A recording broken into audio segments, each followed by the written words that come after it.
Nice to see you.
Declaro abierta la sesión número 10.000. The 10,186th meeting of the Security Council is called to order. The provisional agenda for this meeting is the situation in the Middle East, including the Palestinian question. The agenda is adopted. In accordance with Rule 37 of the Council's Provisional Rules of Procedure, I invite the representative of Israel to participate in this meeting. It is so decided. I propose that the Council invite the permanent observer of the Observer State of Palestine to the United Nations to participate in the meeting, in accordance with the Provisional Rules of Procedure and previous practice in this regard. There being no objection, it is so decided. In accordance with Rule 39 of the Council's Provisional Rules of Procedure, I invite the following briefers to participate in this meeting. Mr. Ramiz Alakbarov, Deputy Special Coordinator for the Middle East Peace Process and United Nations Resident and Humanitarian Coordinator. Mr. Itai Epstein, Special Advisor on International Law and Humanitarian Principles from the Norwegian Refugee Council, and Ms. Marianne Bargovkis, independent journalist, writer, and political analyst. It is so decided. The Security Council will now begin its consideration of Item 2 of the agenda. I give the floor to Mr. Ramiz Alakbarov. You have the floor. Very much. Madam President, members of the Security Council. Today's briefing is focused on the Secretary General's quarterly report on the implementation of the Resolution 2334 as circulated to Council members last week. Since the 12th June cutoff date for the written report, the situation across Israel and the occupied Palestinian territory in Gaza and the West Bank, including East Jerusalem, remain volatile. Israeli airstrikes and military operations have continued across Gaza, resulting in further fatalities and bringing the total killed since the ceasefire to over 1,000, according to the Gaza Ministry of Health. Israeli forces continue to expand the scope of their territorial control in Gaza and the extension of areas requiring coordination in humanitarian operations. Israel has said that it currently controls approximately 70% of the Gaza Strip. This encroachment of areas under Israeli control is reducing the space available to civilians. Palestinians in Gaza are concentrated in increasingly limited areas, living amid insecurity and violence. As the Emergency Relief Coordinator briefed this Council on 18 June, since the adoption of the Security Council Resolution 2803, there have been improvements in the humanitarian situation in Gaza. The share of households going to bed hungry dropped from 92 to 36%, and humanitarians were able to expand provision of water, health, and education services. But as Under-Secretary General Fletcher said, Resolution 2803 and the comprehensive plan are meant to deliver much more than that, while the needs in Gaza remain immense. Sanitation conditions remain alarming, 70% of population lacks dignified shelter, and humanitarians continue to face persistent constraints as they carry out their essential work. I'm deeply concerned by the reports of the intimidation in the context of the protests which were planned in Gaza on the 26th June. Civilians must be able to exercise their rights peacefully without fear and must be protected at all times. The legitimate needs, concerns, and aspirations of the people of Gaza must be addressed through the full implementation of the Resolution 2803. This includes the disarmament of Hamas and all other armed groups in Gaza, the withdrawal of Israeli defense forces and deployment of International Stabilization Force, the transfer of governance responsibilities to the National Committee for the Administration of Gaza. In coordination with Palestinian Authority, the UN is ready to support the committee in providing critical public services and in laying the groundwork for reconstruction to restore dignity, improve living conditions, and offer hope for the future. I welcome last week's joint visit to Gaza by Greek Orthodox Patriarch and the Latin Patriarch of Jerusalem. Amid ongoing deprivation and suffering, their visit sends a timely signal of peace, tolerance, and dignity for all. Meanwhile, the situation in the West Bank, including East Jerusalem, continued to deteriorate. Israeli military activity continued in and around the refugee camps in Jenin and Tulkaram in the northern West Bank, resulting in the evacuation and displacement of Palestinian households, including refugee families. This activity, including the reported establishment of an Israeli military post in Jenin, remains especially concerning as it taking place in Area A, which falls under Palestinian Authority's civil and security control. On 17 June, Israeli authorities reportedly approved the expansion of a building used as a yeshiva in Hebron H2 area.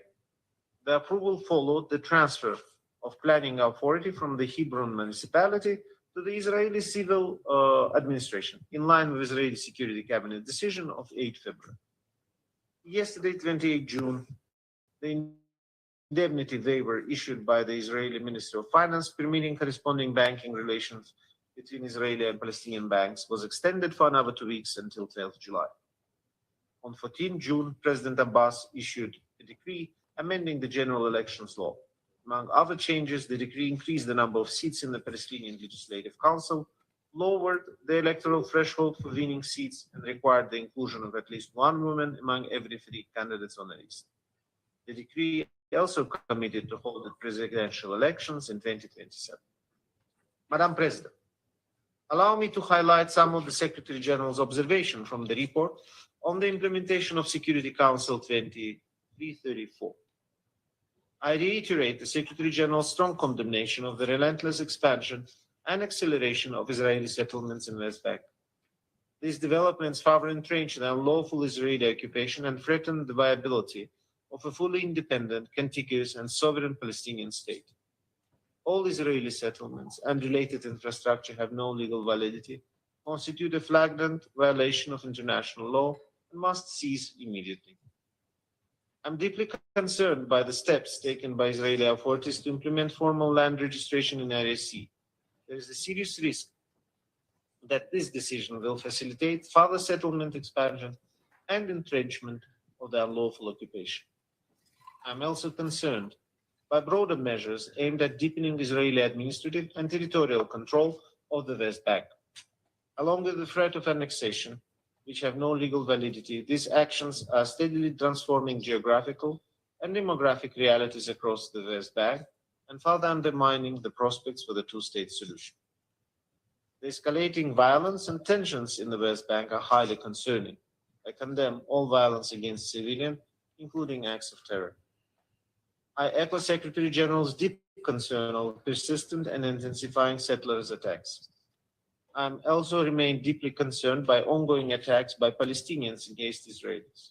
All perpetrators must be held accountable. I also reiterate Secretary General's alarm over the scale of displacement of Palestinians in the West Bank.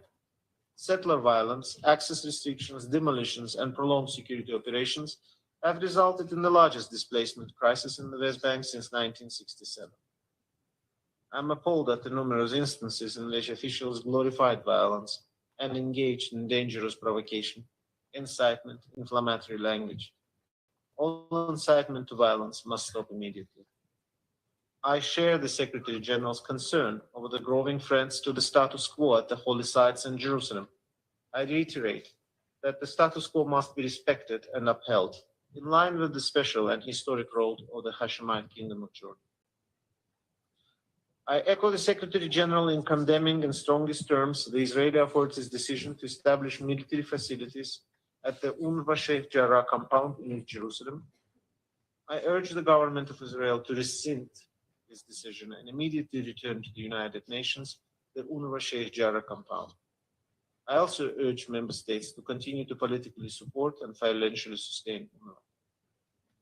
Despite the ceasefire announced 8 months ago, Gaza still faces profound uncertainty and immense human suffering. I condemn the continued killing and injury of civilians in Gaza, including women and children. I'm particularly concerned by recent increasing calls for resumption of widespread hostilities in Gaza. This would be disastrous for the Palestinian people of Gaza, for Israelis, and for the entire region. I reiterate the Secretary General's deep concern over the humanitarian situation in Gaza. I call on all parties to facilitate the full, rapid, and unimpeded passage of humanitarian assistance. Provision of humanitarian aid must never be used as a bargaining chip. I welcome the continued commitment of the international community to supporting the Palestinian Authority and advancing concrete steps towards the realization of the two-state solution. I urge the international community to continue supporting the Palestinian Authority to strengthen its government capacity, implement reforms, and address its fiscal challenges as it prepares to reassure its full responsibilities in Gaza in line with UN Security Council Resolution 2803. I join the Secretary General in reiterating the strong commitment to supporting Palestinian and Israelis in ending the occupation and resolving the conflict in line with international law, relevant United Nations resolutions, and bilateral agreements in pursuit of the vision of the two states, Israel and a fully independent, democratic, contiguous, viable and sovereign Palestinian state of which Gaza is an integral part, living side by side in peace and security within secure and recognized border on the basis of the pre-1967 line, with Jerusalem as the capital of both states. Madam President, and thank you and the members of the Council for your attention.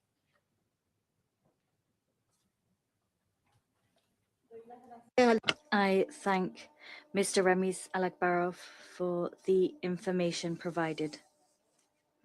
I now give the floor to Mr. Itai Epstein. You have the floor.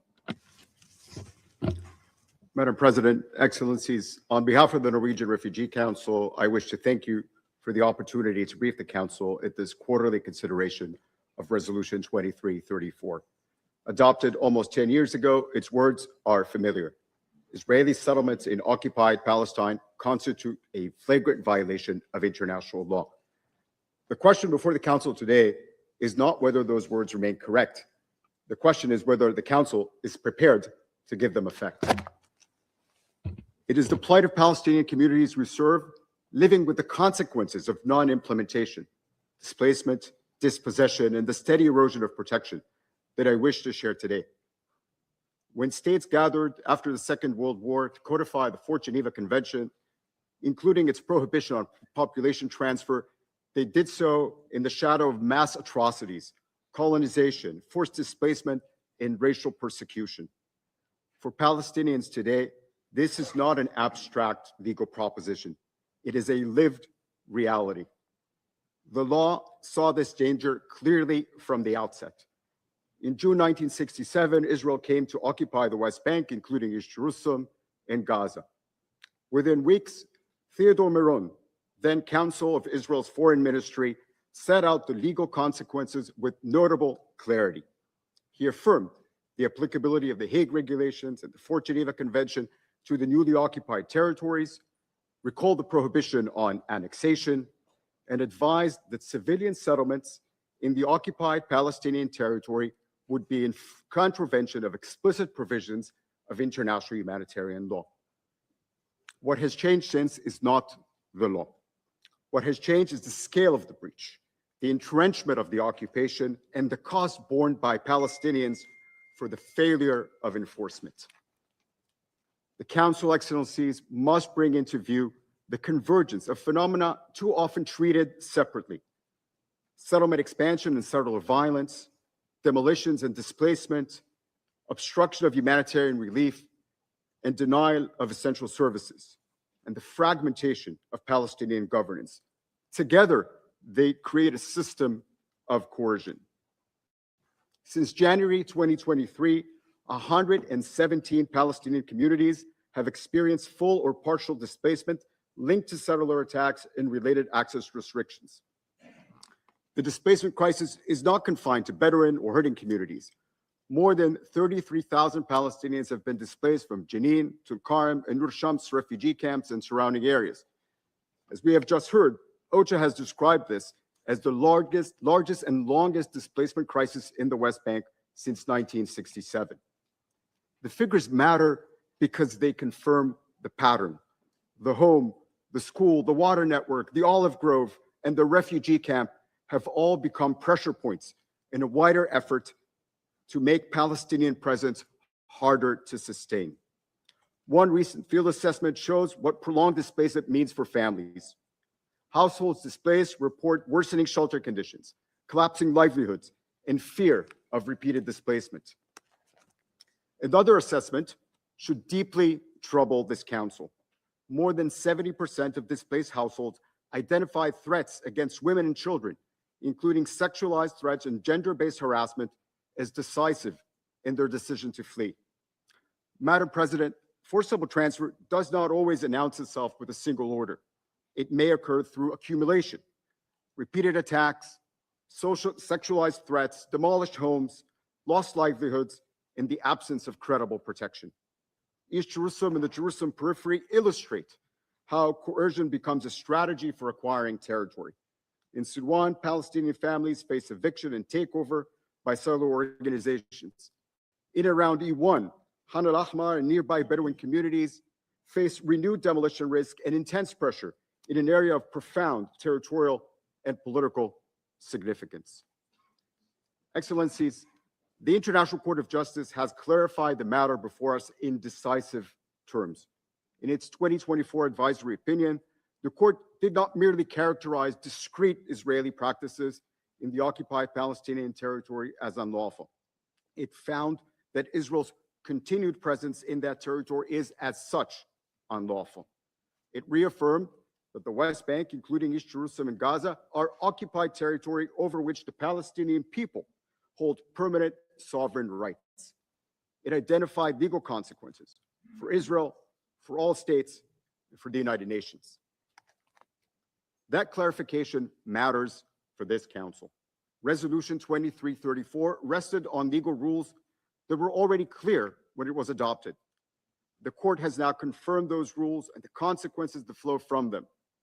Settlements are not only a flagrant violation of international law and an obstacle to peace. They form part of an unlawful situation whose consequences cannot be ignored.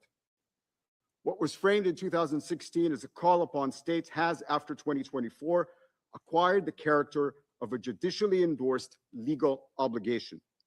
The Security Council cannot, through subsequent resolutions, dilute obligations grounded in peremptory norms or negate the legal consequences identified by the court. From wrong comes no right, and no passage of time cures illegality. This matters, Madam President, because annexation is often described as irreversible. That is a political claim dressed up as certainty. It confuses material entrenchment with legal consolidation. It seeks to turn unlawful facts into lawful rights. Annexation has become more costly to reverse, more complex to dismantle, and more disruptive to vested interests. It has not become irreversible as a matter of law. The same clarity is needed in relation to settler violence. It is often described, including in this chamber, as extremism, as though it were a marginal deviation from state policy. That language is legally inadequate. Where armed settlers operate as integral or auxiliary parts of military forces, or where public officials enable, direct, or exercise control over settler violence, the inquiry cannot stop with individual criminality. The question becomes one of state responsibility. Only last week, Israel's own military advocate warned that violent settlers and the armed forces are no longer readily distinguishable when, without legal authority, they impose restrictions on Palestinian movement. Settler violence may therefore be both individual wrongdoing and part of a coercive environment for which Israel, as the occupying power, bears responsibility. Settler violence forms part of the broader architecture through which territory is unlawfully acquired and controlled. Excellencies, the response of third states has begun to shift, with greater attention to individual perpetrators of settler violence and extremist groups. That attention matters, but individual accountability cannot substitute for the broader obligation of states. Measures aimed solely at direct perpetrators fail to address the roles of ministries, settlement councils, and the legislative and financial infrastructure that sustain the settlement enterprise. States must ensure that their own conduct does not recognize, aid, or assist in an unlawful situation. They must also cooperate to bring it to an end. Madam President, that means restitution first. Homes, orchards, and olive groves must be restored to their rightful owners.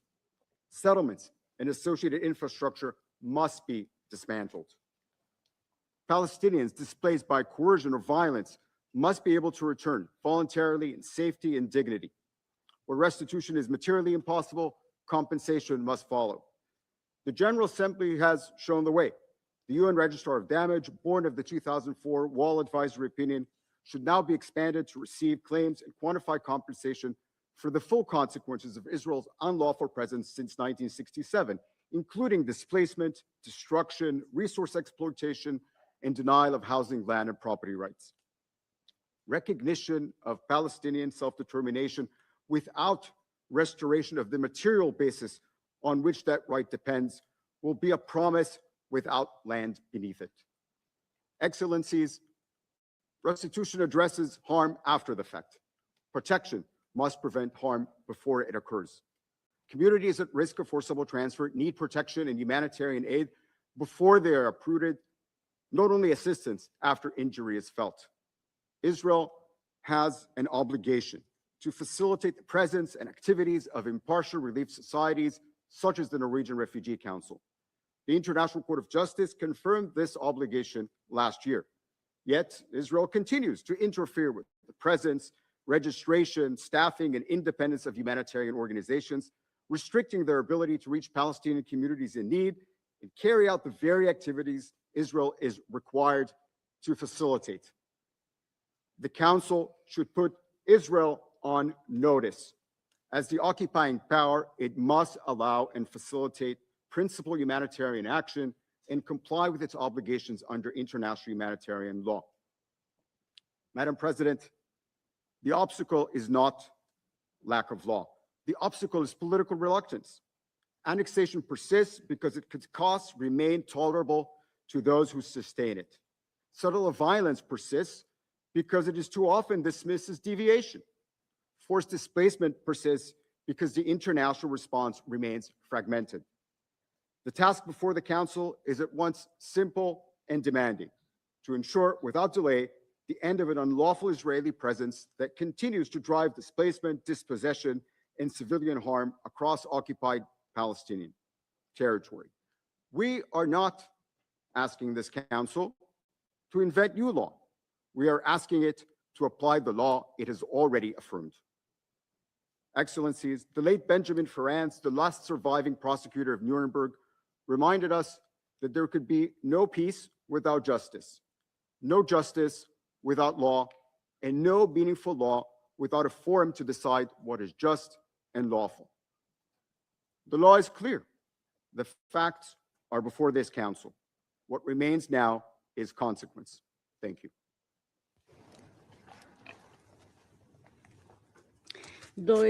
I thank Mr. Epstein for his briefing. I now give the floor to Ms. Miriam Barghouti. You have the floor. Thank you, Madam President. I am speaking to you all today, not as a diplomat or a representative. I am speaking to you as a journalist that has spent years documenting the reality of occupied Palestine, focusing specifically on the West Bank. So I come here before you with testimonies and firsthand witnessing of voices and lives that are rarely allowed to enter these chambers except as statistics. For Palestinians, the reality is not a political dispute. It is experienced every morning, every day, and every evening when going to school, to work, or carrying out the most basic activities like family gatherings, weddings, and funerals that are consistently and relentlessly interrupted by armed Israeli violence, more often by the military, but also by armed Israeli militia groups. It is a reality of navigating military checkpoints where we are seeing an increase not just in military violence, but violence from armed Israeli militias that are not even bound to the chain of command of the army.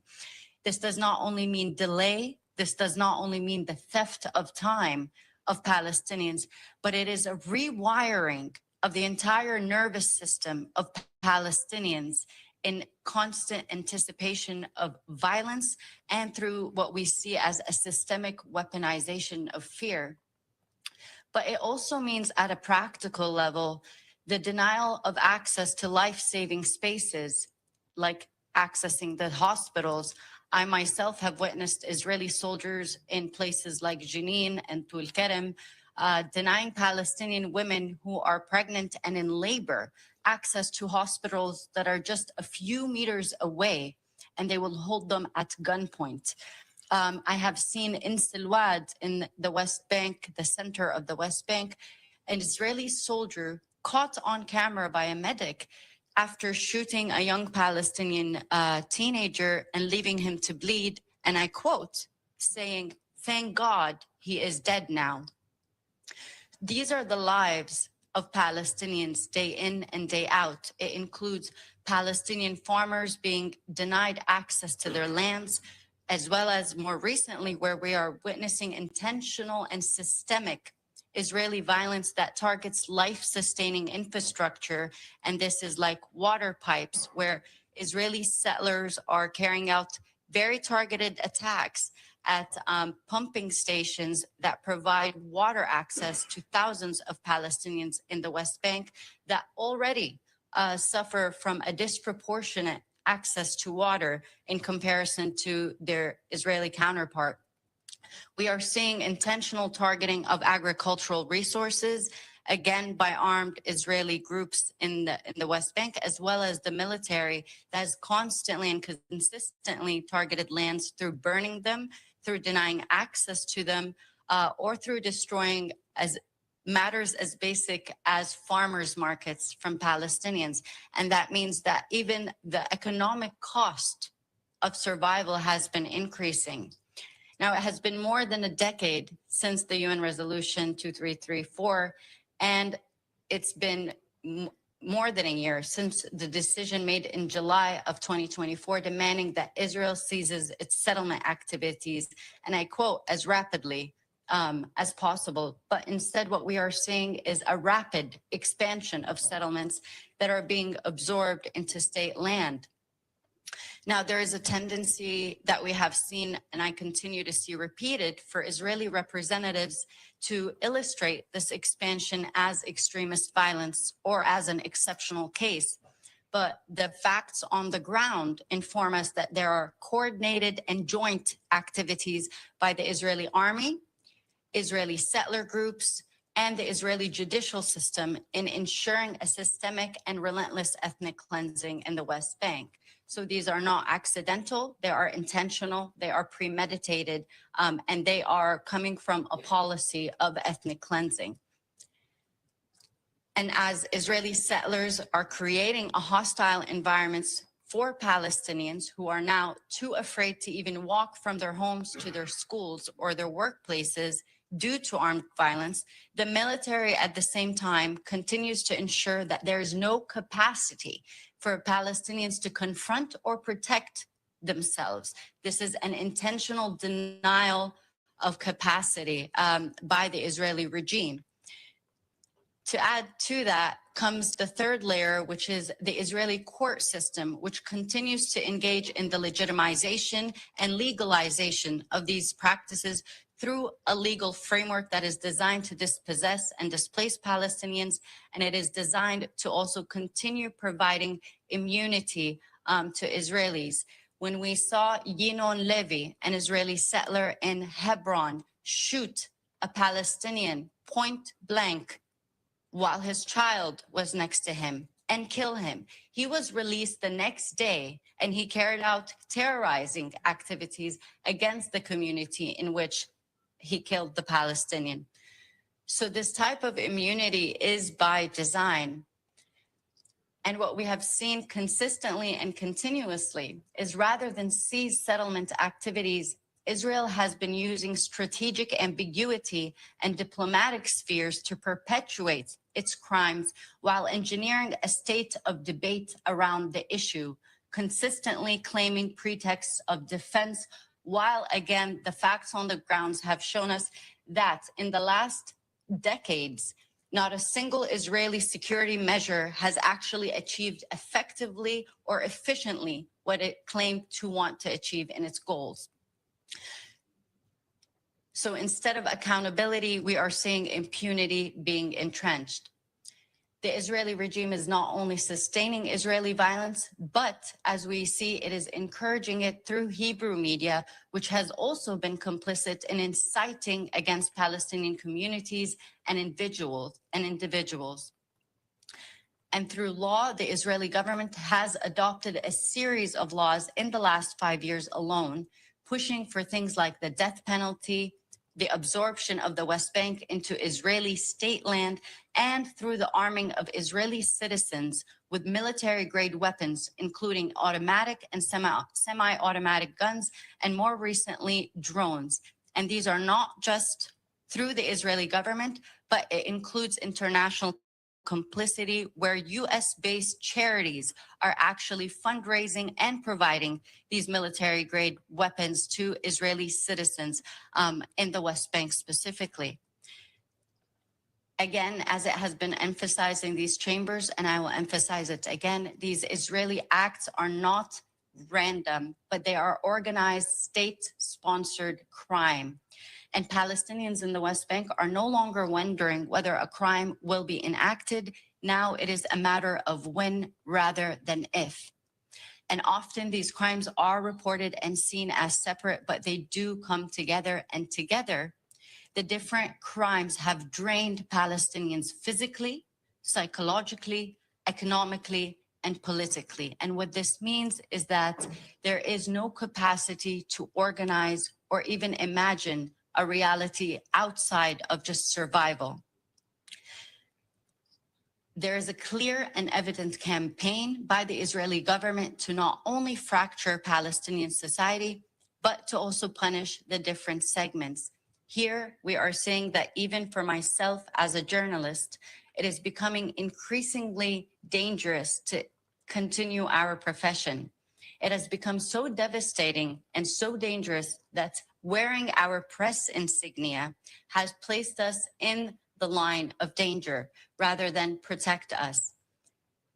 I have seen in the West Bank my peers, Palestinian journalists specifically, as well as international correspondents, not just attacked by Israeli settlers and the army, but we are being detained arbitrarily, often under no charge, no trial, and we are placed into what is more akin to torture chambers. I have seen several of our peers recently released from Israeli detention from areas like Jenin, north of the West Bank, and Ramallah in the center, come out with skin diseases and are more bone than flesh due to a systemic starvation operation being carried out by the Israeli government against Palestinians. And they are sustaining injuries that have impacted the quality of their lives long term. At the same time, we are seeing targeted attacks on Palestinian medical personnel where doctors are being intentionally detained and medics are being held up from reaching injured persons. But in the last 2 years specifically, we're seeing less injuries from the Israeli army and more of kill shots. So if you observe the medical records, and this has been well documented, a lot of the shots Palestinians are sustaining at the hands of armed Israelis and the Israeli army are to the head and to the chest. These are not intended to quote unquote neutralize, as we have seen in Israeli English based media, but they are intended to kill. And we need to stop sanitizing this violence, because that is what that language has done. And we have seen it repeated in these chambers, which are meant to emphasize justice. Now, what all of this means is that on the ground, there is a war being waged on a community that is depleted of socioeconomic and medical capacity to, at a very bare minimum, just stay alive. We are seeing territorial continuity being dismembered, and that is not only a threat to a potential viable solution for Palestinian self-determination, but at the practical and intimate level, it is denying Palestinians access to each other. And this is dangerous, because if we approach it holistically, we see that Israel is taking measures to ensure that Palestinians do not exist as a collective population, but exist in certain controlled pockets. This is why what we see in the West Bank should not only be seen as an issue of settlements or settler violence, but as ethnic cleansing and a strategy of obliterating an entire people while replacing them real time. For decades, we Palestinians and international scholars, as well as humanitarian missions, have documented and reiterated the reality. And while I cannot brief you exhaustively in these few minutes, the Council has access to plenty of evidence to recognize and realize the reality on the ground. If the purpose here is to learn, then I believe ignorance cannot be claimed at this point. But if the purpose is to move in enforcing justice and international law, then it must begin with a conversation on accountability. Because to continue forcing Palestinians to risk their lives to document the violence enacted against them for an activity of pretend justice, then this is also exploitive and it is criminal. Today, we are at a moment of not only examining the reality of occupied Palestine, but investigating the dynamics of this very chamber that you sit in and what it means for the future. Thank you. Gracias. I thank Ms. Miriam Barghouti for her briefing. I now give the floor to those council members who wish to make statements. I give the floor to the representative of China. You have the floor. Madam President, I thank Deputy Special Coordinator Alek Barov, Mr. Epstein, and Ms. Barghouti for their briefings. The question of Palestine is at the core of the Middle East issue. It is a matter of fairness and justice at the international level, pivotal to regional dynamics. Today, violence and death persist in Gaza. Tensions grip the West Bank. The foundation of the two-state solution continues to be eroded, and greater challenges are confronting the effort to settle the question of Palestine. The international community must reverse this negative trajectory with robust actions to end the suffering of the Palestinian people without delay and give Palestine the justice it deserves. China would like to highlight three imperatives. First, peace and stability must return to Gaza. The ceasefire agreement has not yet brought true peace, as bombings and strikes by Israel continue and its military occupation is being expanded, which have caused over 1,000 deaths among Gazans since, on average, one child is killed per day. The humanitarian crisis in Gaza is dire. Essentials for survival are in short supply, and sanitary conditions appalling, with over 2 million people struggling to survive amid the ruins. History has repeatedly shown that security is mutual, as no country can build its own security upon the insecurity of others. Military occupation and pressurization would do nothing for lasting peace. We call on the parties, Israel in particular, to fully comply with the ceasefire agreement and bring about a genuine, lasting ceasefire in Gaza. Israel must fulfill its obligations under international humanitarian law as the occupying power, lift restrictions on humanitarian access, and support and secure aid deliveries by humanitarian agencies such as UNRWA. Second, tensions in the West Bank must be de-escalated and brought to an end. Despite strong appeals from the international community, tensions in the West Bank continue to grow. The occupying power has accelerated settlement expansion, remained permissive towards settler violence, and encroached on Palestinian territory. The economy of the West Bank is on the brink of collapse under the crippling restrictions and stranglehold, and the Palestinian Authority is facing a serious fiscal crisis. It was explicitly spelled out in Council Resolution 2334, an ICJ advisory opinion that illegal occupation and settlements imperil the viability of the two-state solution and must be ended immediately. Violating the legitimate rights of Palestinians and undermining the security and stability of the West Bank will only fuel hatred and eventually backfire. We urge Israel to immediately cease settlement activities, curb settler violence, and ensure accountability for attacks in all seriousness. Israel should lift the unjustified restrictions on the West Bank economy, return the withheld tax revenues the soonest, and stop undermining the foundation of the PA's governance. Third, the two-state solution must be fully implemented. The two-state solution is the only viable path to resolving the question of Palestine. It cannot be denied, nor can it be replaced. Gaza and the West Bank are inseparable parts of the state of Palestine. Any arrangements or the establishment of new mechanisms must be in line with the principle of Palestinians governing Palestine, respect the will of the Palestinian people, and advance rather than undermine the two-state solution. The international community should forge greater consensus, breathe new life into the prospect of the two-state solution, say no to any attempt to alter Palestine's demographic composition and redraw its map, oppose any unilateral actions that undermine the foundation of the two-state solution, and support the early establishment of an independent state of Palestine based on the 1967 borders with East Jerusalem as its capital and enjoying full sovereignty.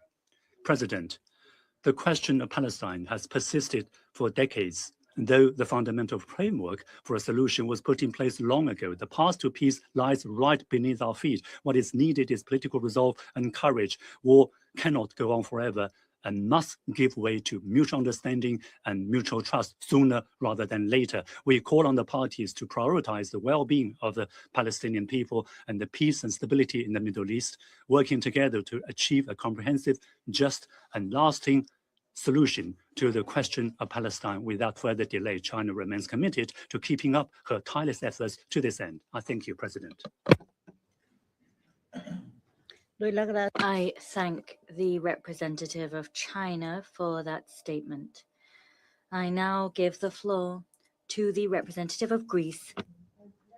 Deputy Special Coordinator Ramis Al-Akbarov for his briefing, as well as Mr. Itai Epstein and Ms. Mariam Barkoutis for their remarks. Madam President, Greece was an early supporter of the Comprehensive Plan for Gaza, subsequently enshrined in Security Council Resolution 2803. The first phase of the plan marked a welcome step forward with early positive results. What is needed now is collective determination to translate progress into lasting impact. As ASG Tom Fletcher reminded us only days ago, the humanitarian reality on the ground remains catastrophic. We note, alongside Mr. Al-Akbar, the visit of the Greek Orthodox Patriarch and Latin Patriarch to the Strip, a small ray of hope amidst an unimaginable difficult reality. While some progress has been achieved, the gap between needs and delivery remains wide and deeply concerning. Aid entering Gaza, including food of high nutritional value, is insufficient. Restrictions on critical dual-use equipment continue to impede relief efforts. Housing, medical evacuations, and healthcare services have yet to reach the levels required to address the immense needs of the civilian population. We call for the unimpeded delivery of humanitarian aid at scale, as well as for the opening of additional crossings across the Strip. Hamas and all armed groups must urgently and fully disarm, and we support Mr. Mladenov's sustained efforts towards this goal. At the same time, it is critical to implement early recovery projects in the entire Gaza Strip. Greece is ready to take part in discussions regarding the Horizon Fund so as to ensure a coordinated, transparent, and impactful recovery effort in close coordination with the Palestinian Authority. We look forward to the Palestine Donor Group meeting in Brussels in a few weeks. We anticipate the NCAC's timely statement, as well as the deployment of the vetted Palestinian police forces and of the International Stabilization Force in Gaza. Despite operating in extraordinary danger,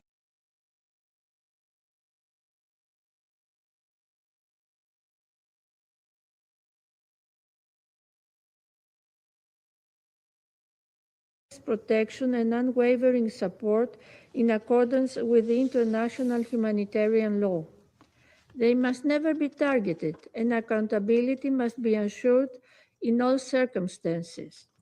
Madam President, As our foreign minister has stressed, Gaza and the West Bank form a single, indivisible territorial unit of a future Palestine state.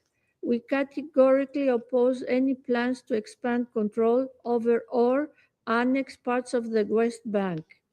The evacuation orders in Al-Ahmar, the Land Registry and Settlement of Rights Initiative, the Antiquities Bill, construction plans in the E1 area, as well as demolitions and evictions in East Jerusalem, particularly in Silwan, are all indicative of an explicit vision of annexation. Equally, the protection of historical, archaeological, or religious heritage cannot become a pretext for large-scale land appropriation. We call for an immediate reversal of these trends.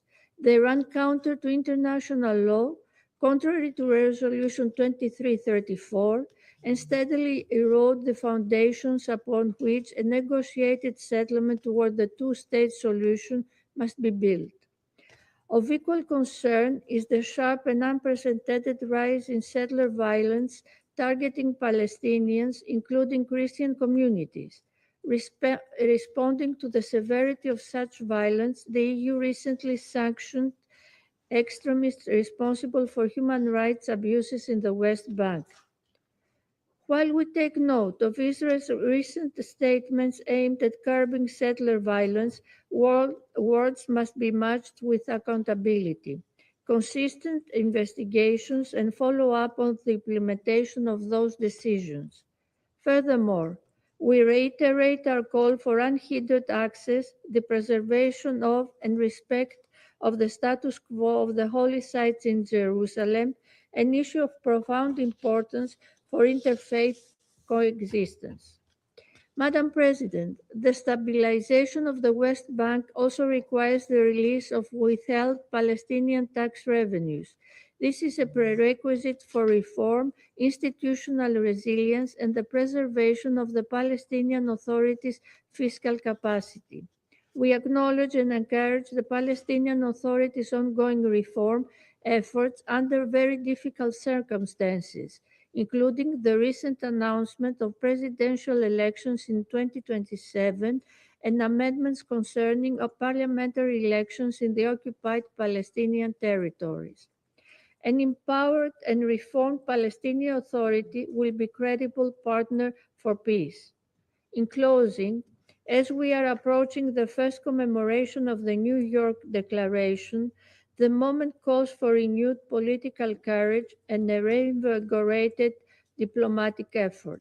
We must restore a credible political horizon for the Palestinian people and advance a meaningful political process leading to a two-state solution in line with the relevant Security Council resolutions. I thank you. Doy las gracias. I thank the representative of Greece for that statement. I now give the floor to the representative of Denmark. You have the floor. Thank you, Madam President. We thank Deputy Special Coordinator Alakbarov, Mr. Epstein, and Ms. Barghouti for their briefings. For years, the situation in the occupied West Bank, including East Jerusalem, has been steadily deteriorating. The developments on the ground are not new, but the speed with which conditions are worsening has been accelerated. The developments have been documented repeatedly before this Council, including through the SG's quarterly reports on the implementation of Resolution 2334. The Council also had the opportunity to discuss these developments during the ARIA meeting held on the West Bank last month. Allow me to highlight a few of the most concerning developments.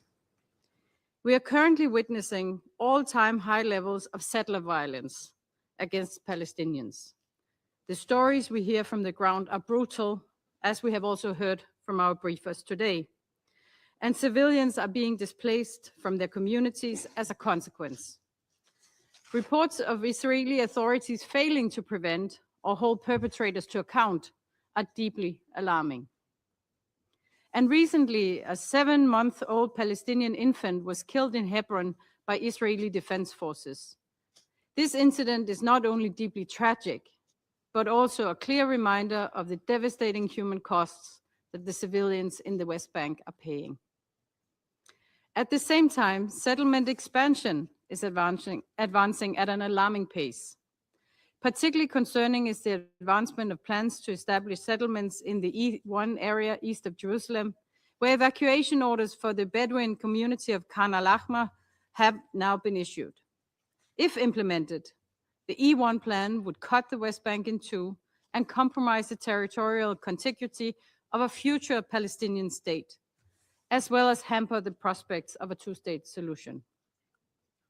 Denmark is equally concerned by the reports of expected establishment of the first permanent Israeli military presence in Area A, an area that under the Oslo Accords fall under Palestinian civil and security control. We are also deeply concerned by demolition and eviction orders in East Jerusalem, including the Silwan neighborhood, that continue to threaten Palestinian communities and alter the demographic character of the city.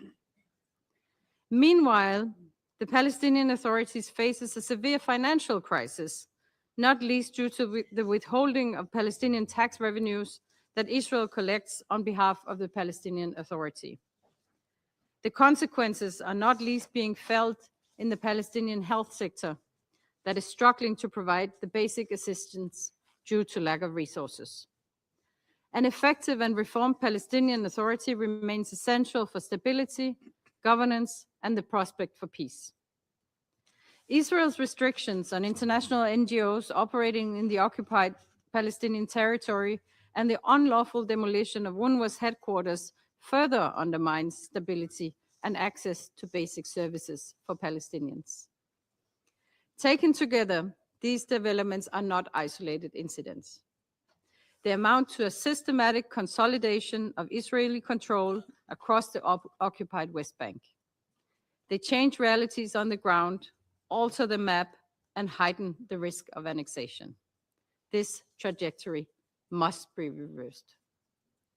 All settlement expansions must be halted immediately, and any attempt at de facto annexation prevented.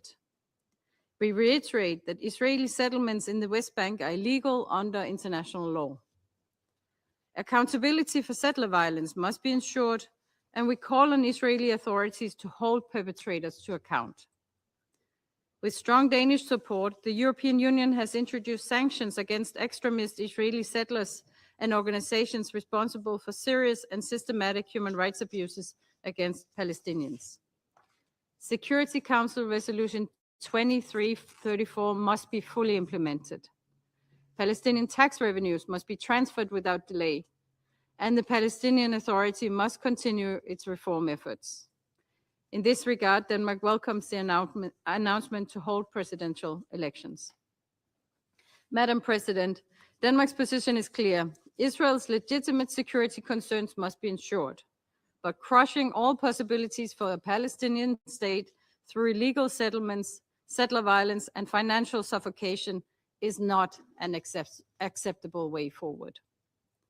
Lasting security cannot be separated from the two-state solution as chartered in the New York Declaration.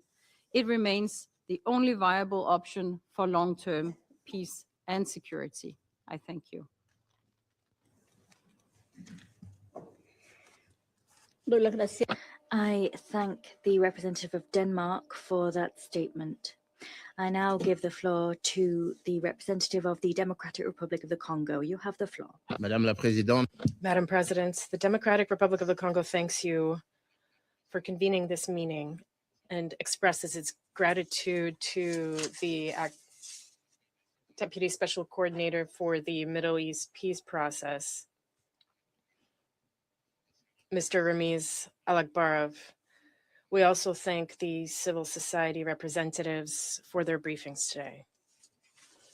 The Democratic Republic of the Congo remains deeply concerned by the persistent deterioration of the situation in the occupied Palestinian territory, particularly in the West Bank, including East Jerusalem, as well as by the fragility of the ceasefire in the Gaza Strip. We condemn all violence directed against civilian populations. The protection of civilians must remain an absolute priority in accordance with international humanitarian law and international human rights law.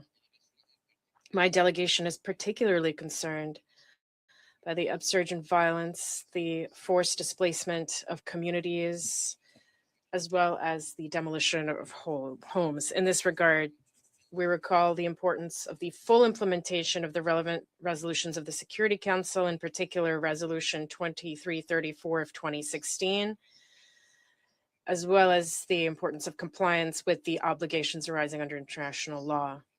Regarding Gaza, the Democratic Republic of the Congo takes note of the efforts made to preserve the ceasefire and encourages all parties to exercise restraint in order to prevent any resumption of large-scale hostilities. We call for compliance with the commitments undertaken under existing agreements, as well as for the continuation of diplomatic efforts aimed at establishing a lasting peace. We also remain concerned by the humanitarian situation, which continues to take a severe toll on civilian populations.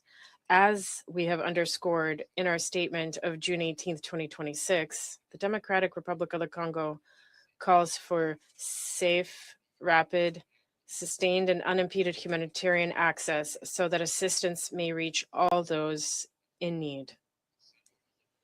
We commend the efforts of the United Nations and humanitarian organizations which continue to operate under particularly challenging conditions. The Democratic Republic of the Congo also underscores the importance of increased international support to address the humanitarian needs of affected civilian populations. This support will help create the conditions conducive to a lasting peace, regional stability, and the accommodation of the legitimate security concerns of all parties. Madam President, the Democratic Republic of the Congo remains convinced that there can be no military solution to this conflict. Only a credible political process grounded in international law and relevant United Nations resolutions will make it possible to achieve a just, comprehensive, and lasting peace. In this regard, we reaffirm our support for the efforts of the United Nations Secretary General, as well as for all regional and international initiatives that would foster the resumption of a genuine political process in an environment of peace and security. Thank you. Yes, I thank the representative of the Democratic Republic of the Congo for that statement. I now give the floor to the representative of the United States. You have the floor. Thank you, Madam President. Colleagues, I thank you. I thank our briefers for their comments, and I'd like to begin my remarks today in talking about a young girl in Deir al-Balah. UNICEF calls her Masa. After 2 years of war, she recently walked into a temporary school. In that school, she received a badge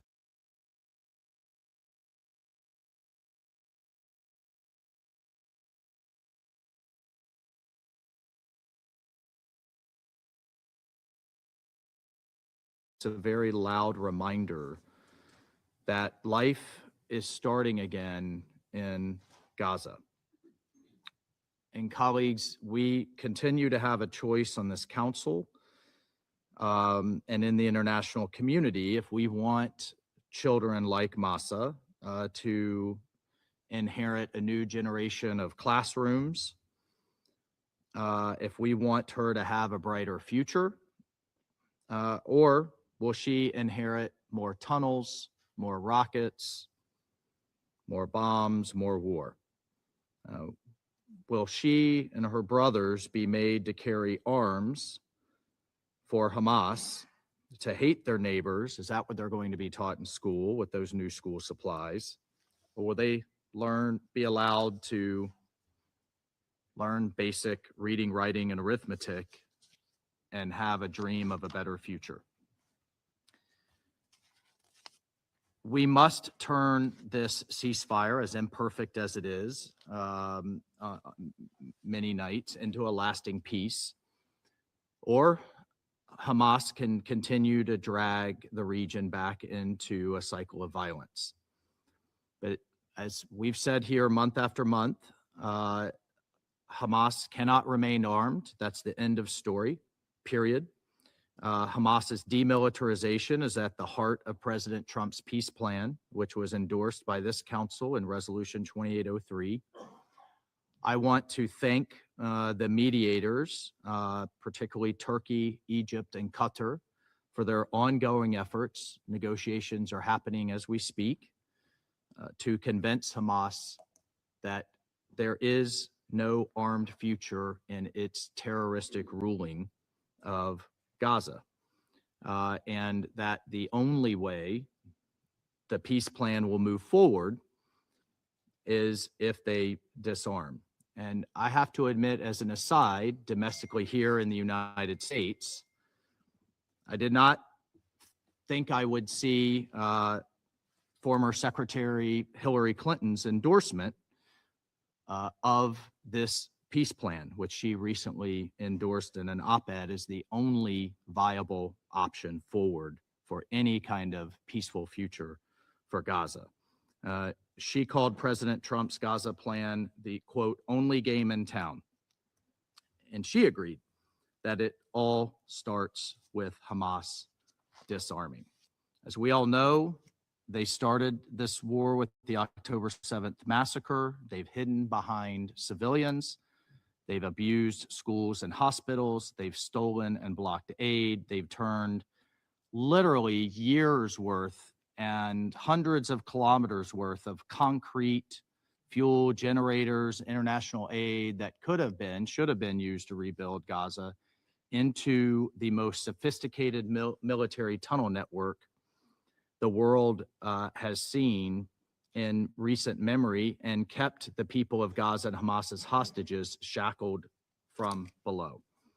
So demilitarization must include the irreversible destruction of all military terror and offensive infrastructure, including tunnels and weapon production facilities. Demilitarization should be carried out through a phased, internationally verified process, which the High Commissioner has laid out before this council. But let's not kid ourselves. They do not get to negotiate. Hamas does not get to negotiate its way into keeping a terrorist army. And I think it's worth highlighting some of the recent UN reporting, which frankly has not often been objective, but in this case, surprisingly, the UN Independent International Commission of Inquiry examined the killings and acts of bodily and mental harm and documented Hamas-affiliated forces committing serious abuses against Palestinians in Gaza, framing some as war crimes. The commission identified hundreds of individual cases of executions, severe physical violence by Palestinian armed groups, again, primarily Hamas-affiliated, in Gaza between 2024 and this year, 2026. The acts included summary extrajudicial executions, kneecapping, which is bone breaking with metal pipes or cement bricks, beatings, maimings, rape, torture. Some involved public executions.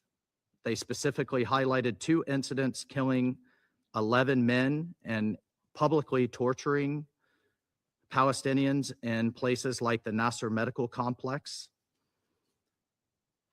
Many of these punishments were made public in an effort to terrorize the population of Hamas, and crowds were made to watch the executions, including children.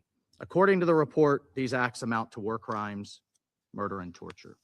Unfortunately, aside from this report, I've been monitoring the comments today. I haven't heard any mention of it today.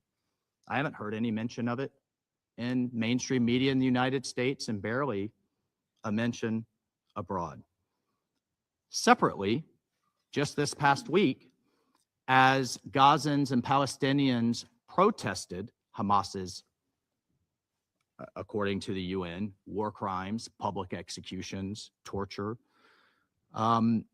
they were subject to an intimidation campaign by Hamas.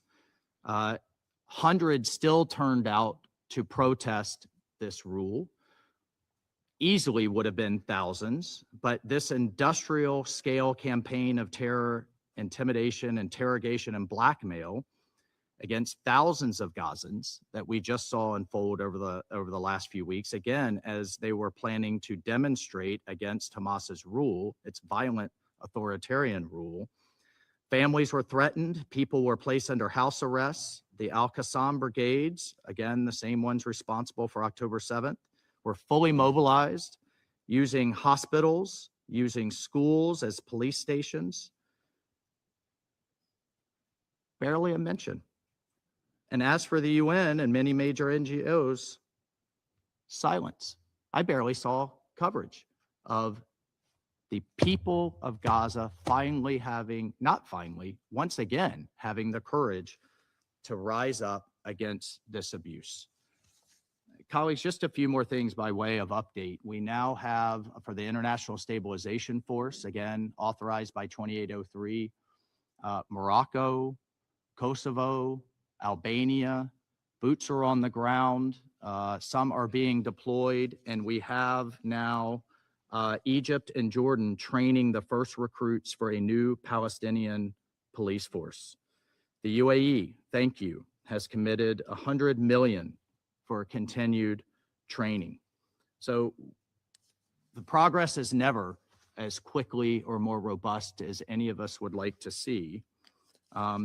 Again, I did not think I would be quoting former Secretary of State Clinton here, but I haven't heard of a better plan coming from the UN or many other member states. I appreciate the support we've received in this council for this effort. We have a long way to go. The ongoing meetings with the NCAG, the new governance authority, those are happening as we speak. Those plans, those governing plans, from education to housing to the restoration of services, are being fleshed out as we speak. I thank the donor countries and the partners on the Board of Peace, including the Office of the High Representative, for their efforts to build on the progress and to increase the delivery of services that the people deserve. So colleagues, I'll just conclude by saying we as an international community must continue to stand against this type of terror. We must use this platform of this council to call it out when it's happening. But I have to ask, how much longer are we going to accept terrorists murdering Palestinians in Gaza, stealing their aid, hiding behind their children, and refusing to give up the weapons in an agreement that they agreed to that keep Gaza trapped in misery? From the perspective of the United States, absolutely not, and no more. I thank you, colleagues. Doy las gracias. I thank the representative of the United States for that statement. I now give the floor to the representative of Panama. You have the floor. Thank you, Madam President. Panama is grateful for the briefings delivered by the Deputy Special Coordinator for the Middle East Peace Process, Mr. Ramis Alakbarov. We take note of the most recent report of the Secretary General on the Resolution 2334 of 2016. That resolution remains as applicable and relevant as it currently is lacking implementation. We are also grateful for the briefings issued by Mr. Epstein, Special Advisor and Senior Humanitarian Law and Policy Consultant at the Norwegian Refugee Council, and Ms. Miriam Barghoutis, independent journalist, writer, and political analyst. Far from the preservation of the conditions necessary for a negotiated political solution, we continue to see gradual changes being made to the territorial, administrative, and demographic reality in the Palestinian territory. Panama notes with particular concern the approval of new settlements in the West Bank.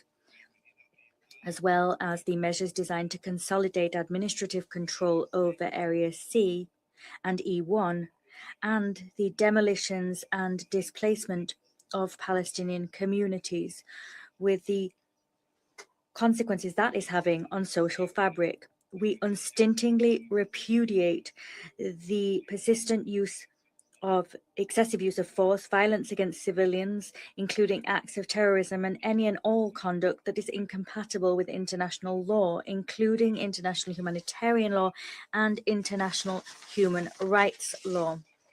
The protection of the civilian population is and must remain an obligation binding upon all parties without exception.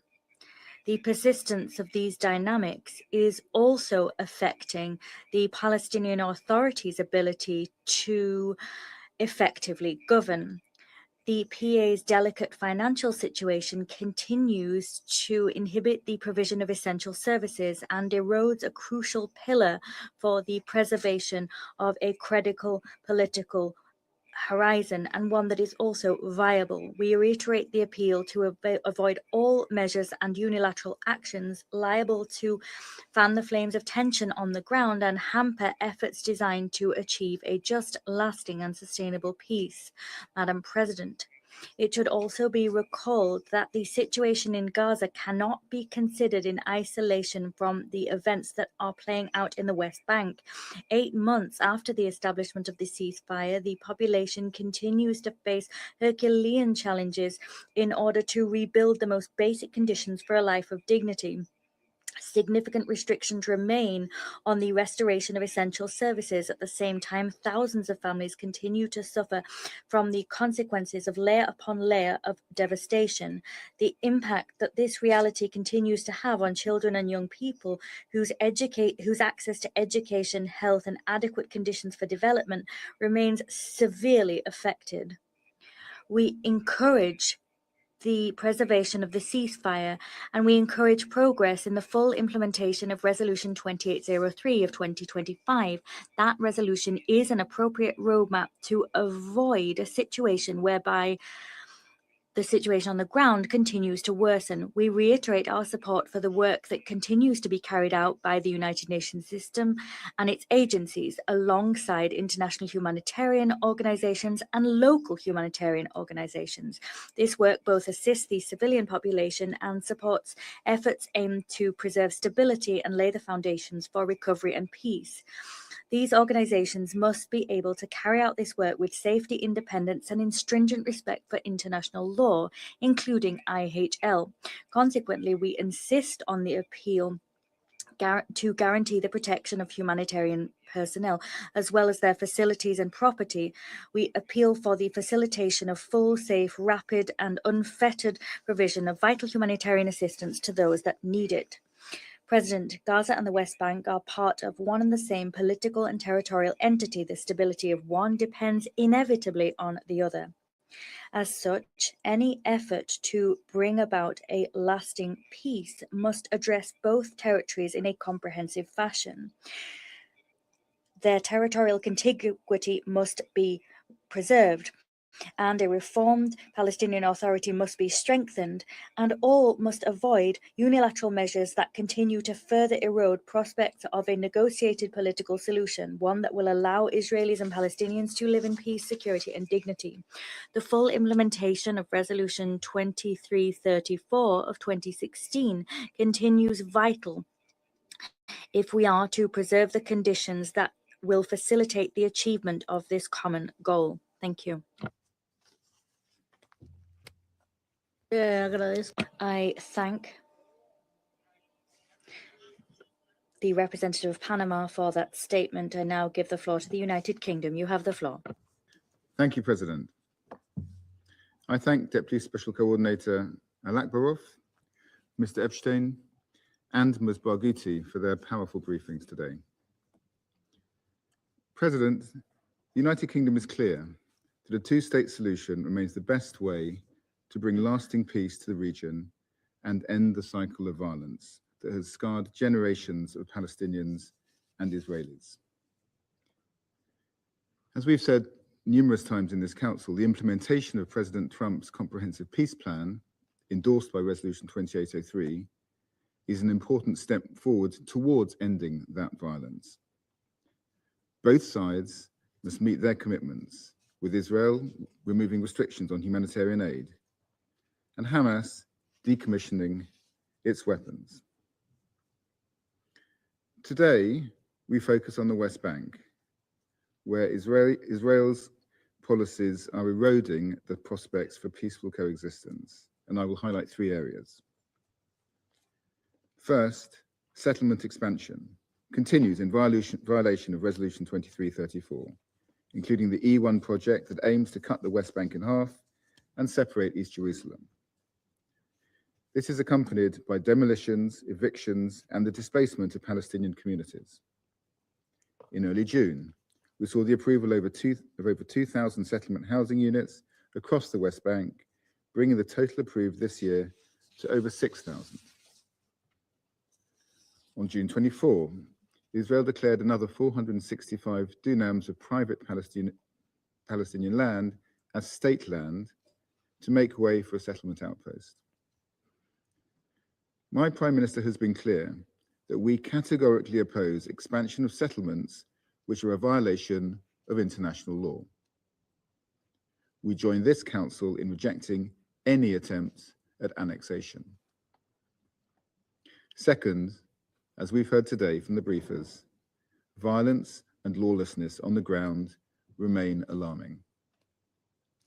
According to the UN, there have been an average of 6 attacks every day against Palestinians in the West Bank since the start of 2026.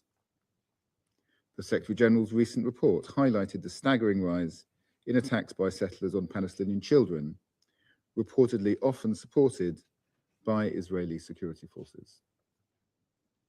On 17 June, extremist settlers launched arson attacks on 2 mosques. These are not isolated incidents, but coordinated attacks on civilians, livelihoods, and religious sites facilitated by a culture of impunity.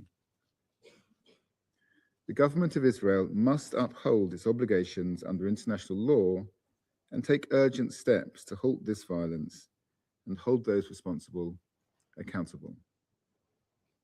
The UK, alongside partners, has imposed sanctions on individuals and entities that finance and enable settler violence. And as my Foreign Secretary has made clear, we stand ready to take further action if the government of Israel does not take urgent steps to address the situation on the ground. Third, economic conditions in the West Bank are deteriorating sharply. Israel has withheld over $5 billion of Palestinian revenues, placing severe strain on the Palestinian Authority and its ability to sustain essential services, particularly healthcare and medical supplies. The government of Israel also continues to attack and undermine Palestinian financial institutions, which risks undermining economic stability more broadly, with consequences for livelihoods and regional stability. So, President, to return to where I started, this Council has given its support to the Comprehensive Peace Plan for Gaza. We cannot allow progress towards peace to be undermined by this deeply concerning trajectory in the West Bank. We must redouble efforts to stabilize the West Bank and inject renewed momentum into implementation of Resolution 2803 in Gaza. Both Israel and Hamas must meet their commitments. These are essential steps towards a just and lasting peace in which Israelis and Palestinians can live in security and dignity. I thank you. I thank the representative of the United Kingdom for that statement. I now give the floor to the representative of Liberia. You have the floor. Thank you. Thank you, Madam President. We join in thanking the briefers. For 10 years, Resolution 2334 has stood as the legal foundation of our collective commitment to a two-state solution. Yet, The data before us shows accountability too often being replaced by the passive recording of facts that increasingly resemble de facto annexation. True stability is not the freezing of conflict. It is the presence of justice, security, and viable governance. Madam President, the expansion of the E1 project is not a simple zoning dispute. It is a structural amputation. By severing territorial contiguity between the northern and southern West Bank, it risks constructing a physical veto over the two-state solution. Borders cannot be rewritten by concrete while this council deliberates in abstractions. As settlements expand and Palestinian communities face displacement, the territorial foundations of a viable Palestinian state are steadily eroded. International humanitarian law is clear. Occupation cannot confer sovereignty or validate irreversible changes to occupied territory. One of the briefers highlighted this point even more clearly. If the geographic integrity envisioned by Resolution 2334 disappears incrementally, the prospect of a negotiated two-state solution will recede with it, to the detriment of both Palestinians and Israeli security. Liberia is equally clear, Madam President, that these developments cannot be viewed apart from the broader security environment. We unequivocally condemn terrorist attacks, hostage-taking, indiscriminate rocket fire, settler violence, and all attacks against civilians. Israelis have the right to live in security, just as Palestinians have the right to live in dignity, freedom, and hope. These objectives, to us, are not mutually exclusive. They are mutually dependent. Madam President, Liberia speaks from the treasure of our own painful national experience. We know what happens when a nation is fractured from within, and when lines on a map cease to reflect lived reality. A ceasefire may pause suffering, but only legitimate institutions, territorial integrity, and public confidence can preserve peace. Members of this council may differ on sequence. Some emphasize Israel's security. Others stress ending the occupation and preserving Palestinian statehood. These priorities need not compete. Security without a credible political horizon will remain fragile. A political horizon without security will remain unattainable. Liberia, therefore, stands on the side of international humanitarian law.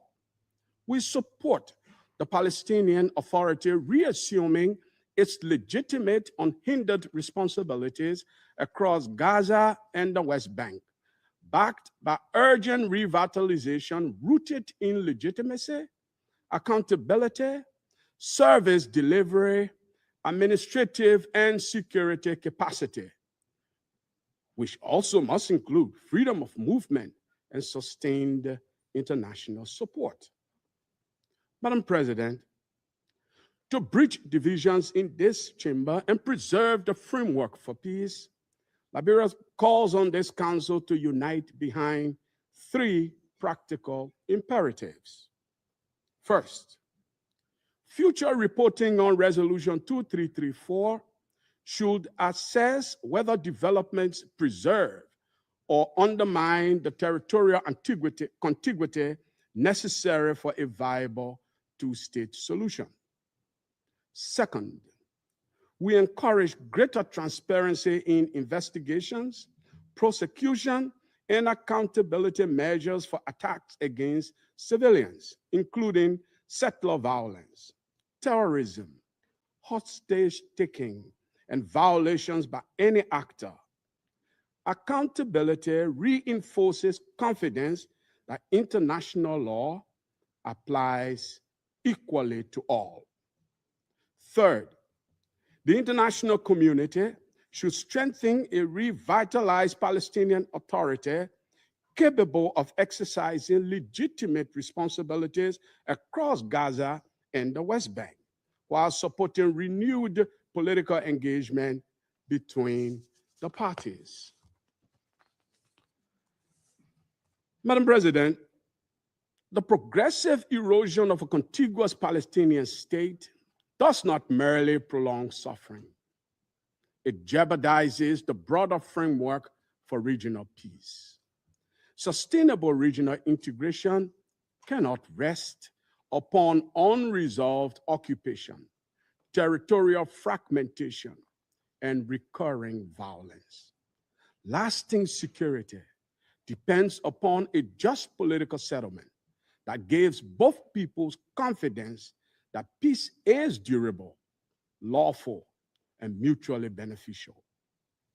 We conclude, Madam President, with one uncomfortable truth. Every road toward regional peace passes through a viable political horizon for both Israelis and Palestinians. A divided map can never yield a united peace. Resolution 2334 was adopted to preserve the conditions for a negotiated two-state solution. Therefore, history will judge this council by whether it acted before the conditions envisaged in 2334 became impossible to restore, let alone implement. I thank you for your kind attention. I thank the representative of Liberia for that statement. I now give the floor to the representative of Somalia. You have the floor. Madam President, I thank Deputy Special Coordinator Al-Akbarov and Mr. Epstein and Ms. Barghouti for their sobering briefing. Nearly 10 years after the adoption of Resolution 2334, the findings contained in the Secretary General's report are deeply alarming. Instead of a halt to settlement activity, we continue to witness its acceleration. Instead of preserving the viability of the two-state solution, we are witnessing systematic measures to undermine it. Instead of de-escalation, we are witnessing increasing violence, dispossession, displacement, humanitarian restriction, and above all, the entrenchment of an unlawful occupation. These actions are not isolated developments. They form part of the broader pattern that seeks to alter the demographic and geographic character of the occupied Palestinian territory and to create irreversible facts on the ground. Somalia reiterates that all Israeli settlements in the occupied Palestinian territory, including East Jerusalem, are illegal under international law and constitute a flagrant violation of Security Council Resolution 2334. We reject all measures aimed at the annexation, settlement expansion, demographic re-engineering, and any attempt to alter the legal and historical status of the occupied Palestinian territory. Madam President, as we heard, there is an unprecedented level of violence in the occupied West Bank. We are especially concerned by the sharp increase in settler violence and the expansion of military operations against Palestinian civilians. A few weeks ago, Israeli troops opened fire on a car near Hebron in the occupied West Bank, killing 7-month-old Sam Fahad Abu Haykal with a bullet to the face and leaving his mother in critical condition with shrapnel near her heart.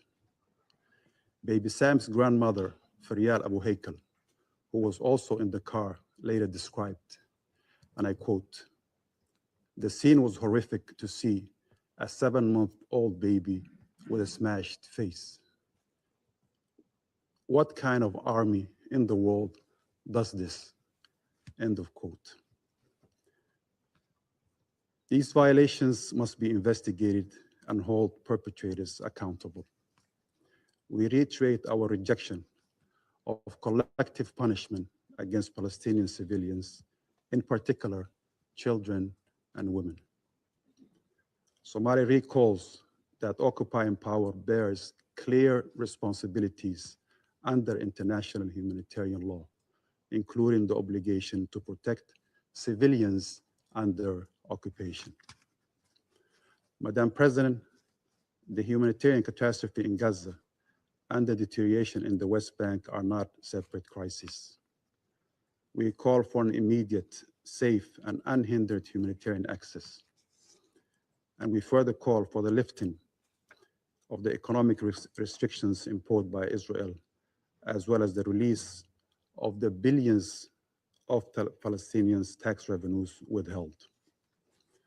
The culture of impunity surrounding these violations continue to fuel instability and further erode prospects for peace. There can be no sustainable peace without ending the occupation. There can be no lasting stability while settlement expansions continue unchecked. And above all, there can be no credible political horizon while the viability of the two-state solution is systematically undermined, including the unification of Gaza and West Bank under single Palestinian Authority. The continued failure to implement Resolution 2334 cannot become the status quo. We recall the findings of the International Court of Justice that Israel's continued presence in the occupied Palestinian territory is unlawful, and that all states have an obligation to refrain from recognizing any situation created from this unlawful presence.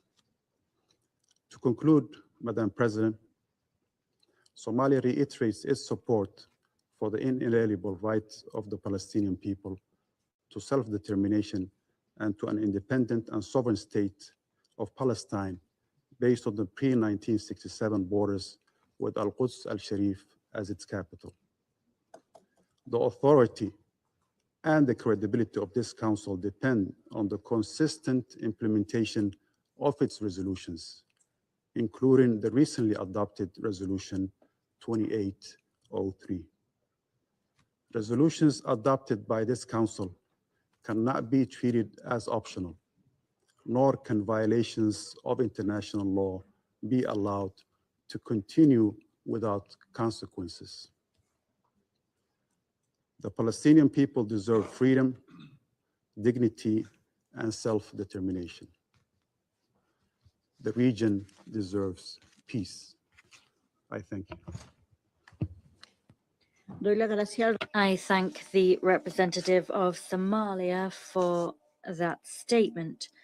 I now give the floor to the representative of France. You have the floor. Thank you, Madam President. I wish to thank the Deputy Special Coordinator, Mr. Ramiz Alakbarov, and the representative of civil society, Dr. Itai Epstein, and Ms. Mariam Bagouti for their briefings. All were clear precise and very enlightening indeed.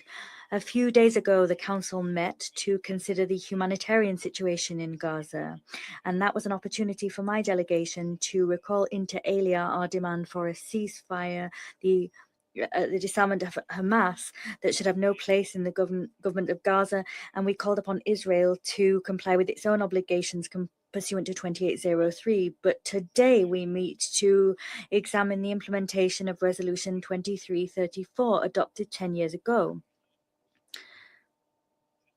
This resolution 2334 is clear. The creation by Israel of settlements in the Palestinian territory occupied since 1967, including East Jerusalem, has no legal basis. It constitutes a flagrant violation of international law and a major obstacle to the two-state solution. Israel must immediately and completely cease all settlement activity. However, 10 years after its adoption, the trends that resolution was intended to stamp out have continued and even increased at an unprecedented pace. Israel's agenda is one of de facto annexation of occupied Palestinian territory and the forcible displacement of the people there. We staunchly oppose those actions. Madam President, 4 trends are of concern. The first, the acceleration of settlement activity and the advancement of Project E1. Its implementation would cut the West Bank in two and would deal an irremediable blow to the territorial contiguity of the Palestinian state and its integrity. Businesses must be aware of the legal, economic, and reputational risks posed by participating in the construction of those projects, including the risk of being found in breach of international law. Second, the intensification of settler violence in a climate of impunity. These attacks aim to displace Palestinians, destroy their property, and expedite settlement activity. Israel, as occupying power, has the obligation to protect the Palestinian civilian population and to bring perpetrators to justice. Third, incitement towards these acts by the rhetoric and conduct of Israeli leaders. These include Minister Smotrich, who promotes the annexation of the West Bank, as well as the expansion of settlements, the recolonization of Gaza, and the collapse of the Palestinian Authority. This conduct is irresponsible and incompatible with the prospects of a lasting peace.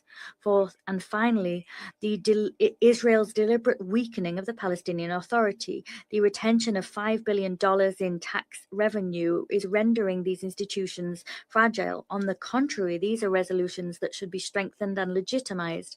A viable, reformed Palestinian Authority able to fully discharge its responsibilities remains essential for any credible political prospect.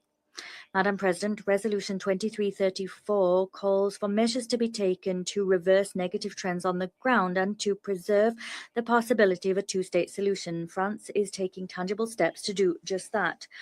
Alongside its European partners, France has adopted new sanctions against those responsible for violent settlement activity. France is ready to consider all new proposals if this violence continues. We have mobilized within the European Union to strengthen the differentiation policy and bolster the restrictions applicable to products coming from settlements in accordance with Resolution 2334 and the advisory opinion of the ICJ of July 2024.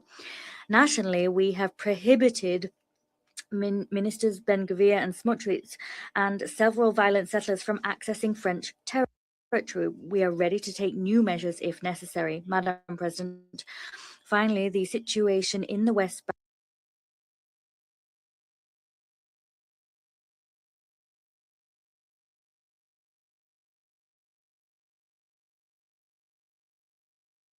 humanitarian aid compromises the progress fostered by the ceasefire agreement, the peace plan, Resolution 2803, and the New York Declaration. These dynamics fuel humanitarian catastrophes, regional instability, and threaten Israel's very security. We call for the full implementation of Resolution 2803. We also call in so doing, for the disarmament of Hamas and Israel's withdrawal from Gaza. The developments on the ground must not prompt the Council to abandon the political objective. On the contrary, these developments make it more urgent for us to collectively rally behind that objective to preserve a two-state solution and guarantee both the legitimate rights of the Palestinian people and Israel's security in accordance with the New York Declaration. France will continue to work to that end.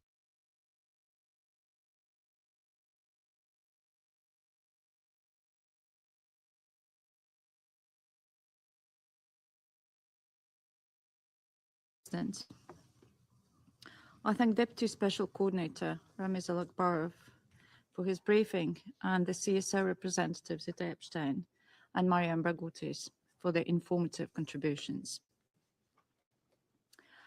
The Secretary General's quarterly report on the implementation of Security Council Resolution 2334 vividly depicts a bleak picture. The human rights, humanitarian and security situation in the West Bank, including East Jerusalem, continues to severely deteriorate.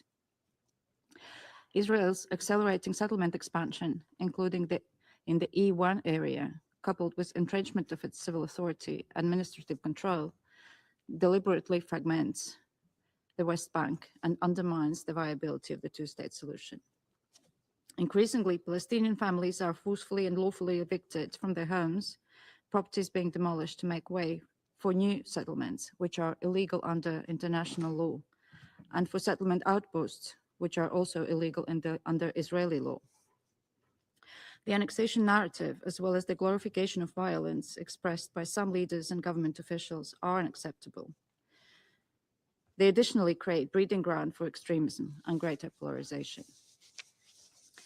At today's briefing, we heard once again the devastating toll of Palestinian civilians. These are not just numbers, and every life lost, whether Palestinian or Israeli, represents a human tragedy, leaving behind families and communities burdened by immense suffering, grief, and loss. Across the West Bank, expanded checkpoints and roadblocks continue to make it increasingly difficult for the Palestinians to access their workplaces and basic services, including schools and hospitals. And it is unacceptable that humanitarian aid workers and life-saving services on multiple occasions have been hindered from reaching those in need. And we have witnessed deeply alarming access restrictions to the holy sites in Jerusalem during Ramadan, Passover, and Easter, the expropriation of land containing places of worship, and the recent arson attacks targeting mosques north of Ramallah. Israel has to respect historic status quo arrangements governing the holy sites in Jerusalem. And protection of safety and of all religious communities must be ensured. We strongly condemn violent settlers' attacks and forcible displacement and annexation in the West Bank, including East Jerusalem, and we call on Israel to ensure accountability for the committed assaults and killings, stop the settlement policy, fully respect all of its legal obligations and prior commitments, and abide by international law and Security Council resolutions, including Resolution 2334.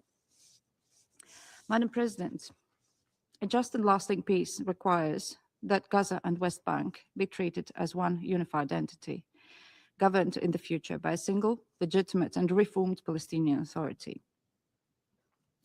The measures applied to prolong Palestinian Authority's fiscal crisis and destabilize the Palestinian economy are deeply concerning. And we call on Israel to ensure that the Palestinian banking sector can operate unobstructed and to release withheld tax revenues for the Palestinian Authority to be able to meet its budgetary obligations, pay public sector salaries, and provide essential services.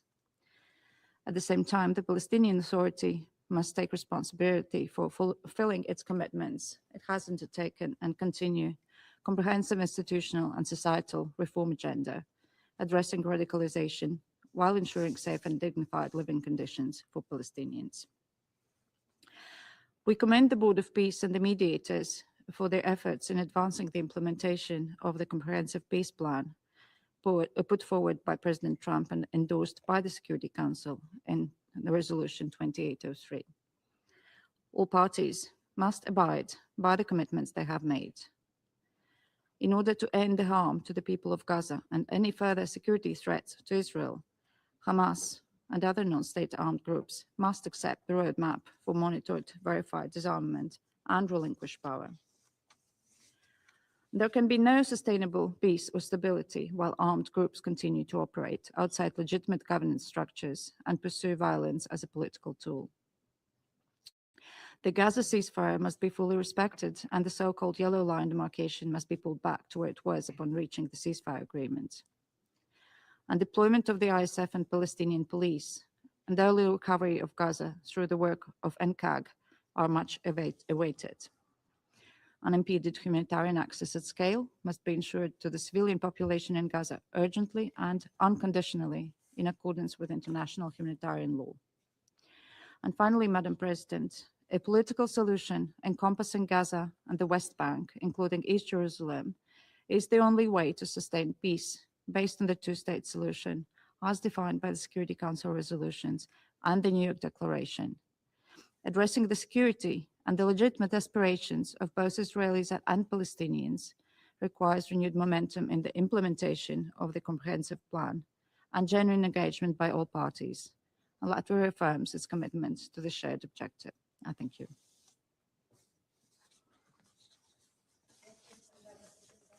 I thank the representative of Latvia for that statement. I now wish to give the floor to the Russian Federation. You have the floor.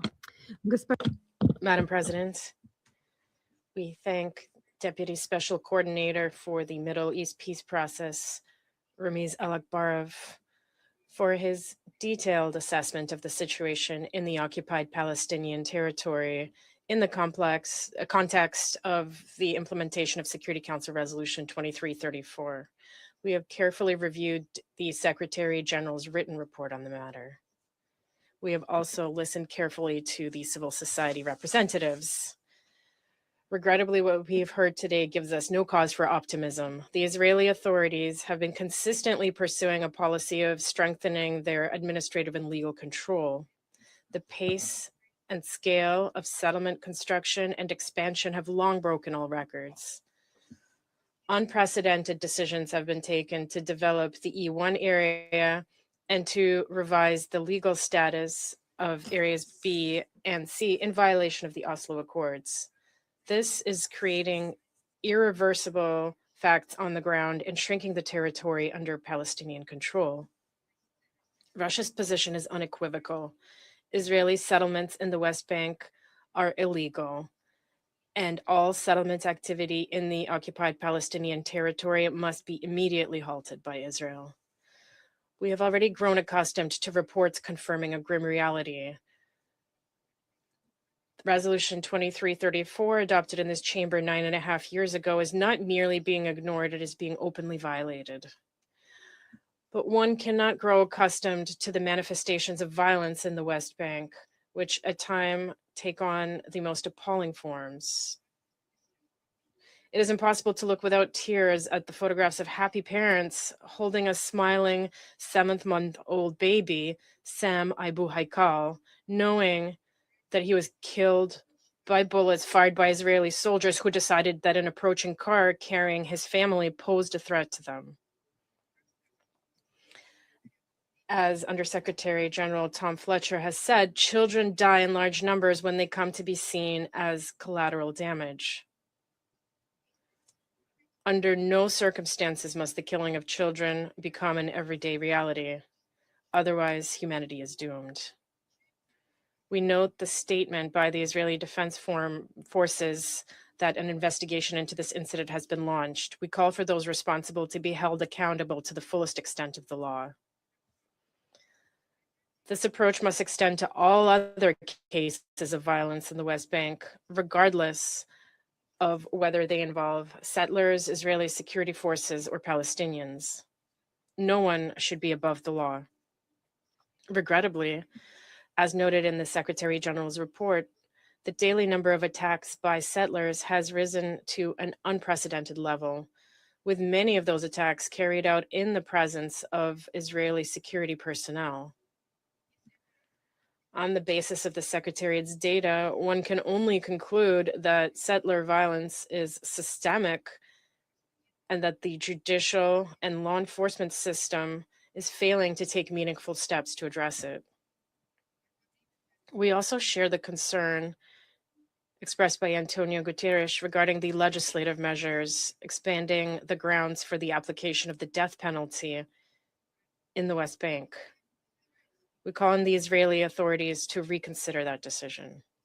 Madam President, the situation in Gaza is no better.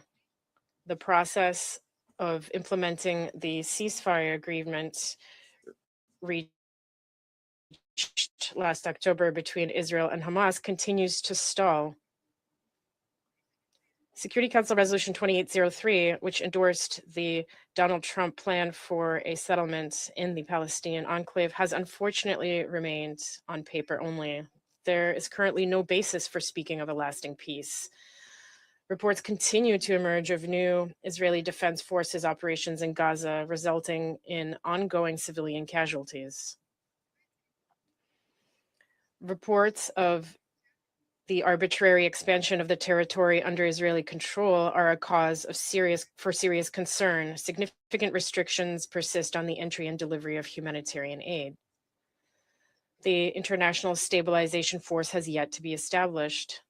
A mechanism for the disarmament of Hamas has not been agreed upon. No prospect is in sight for the full withdrawal of Israeli forces from Gaza. No concrete timeline has been set for the transfer of administrative authority to the Palestinian technocratic body, namely the National Committee for the Administration of Gaza, which is still unable to make its way from Cairo to the Gaza Strip. It is equally clear that there is currently no practical progress whatsoever towards the reconstruction of the enclave. Essentially, the US administration's peace efforts on the Palestinian track have been put on pause. Against this backdrop, the achievement of a US-Iran understanding and the easing of tensions across the broader Middle East region offer hope that the deadlock on the Palestinian-Israeli track may yet be overcome. A negotiated solution is the only viable formula, as security concerns cannot be fully and legitimately addressed through military means alone. For all the difficulty in advancing the agreements brokered with the mediation of the US, Qatar, Egypt, and Turkey, without a diplomatic solution, the conflict would have claimed far more lives, and Israeli hostages would still be languishing in the tunnels of Gaza. That said, one cannot simply settle for what has been achieved to date. Energetic efforts must continue to bring the parties closer together, building on the universally recognized international legal framework. We remain convinced that achieving a two-state solution to the Palestinian question is still possible.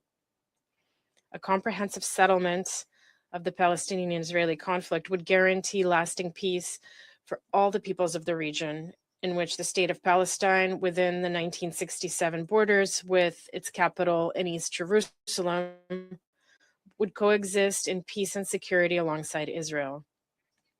Russia stands ready to fully contribute to international efforts aimed at achieving such an outcome. I thank you for your attention.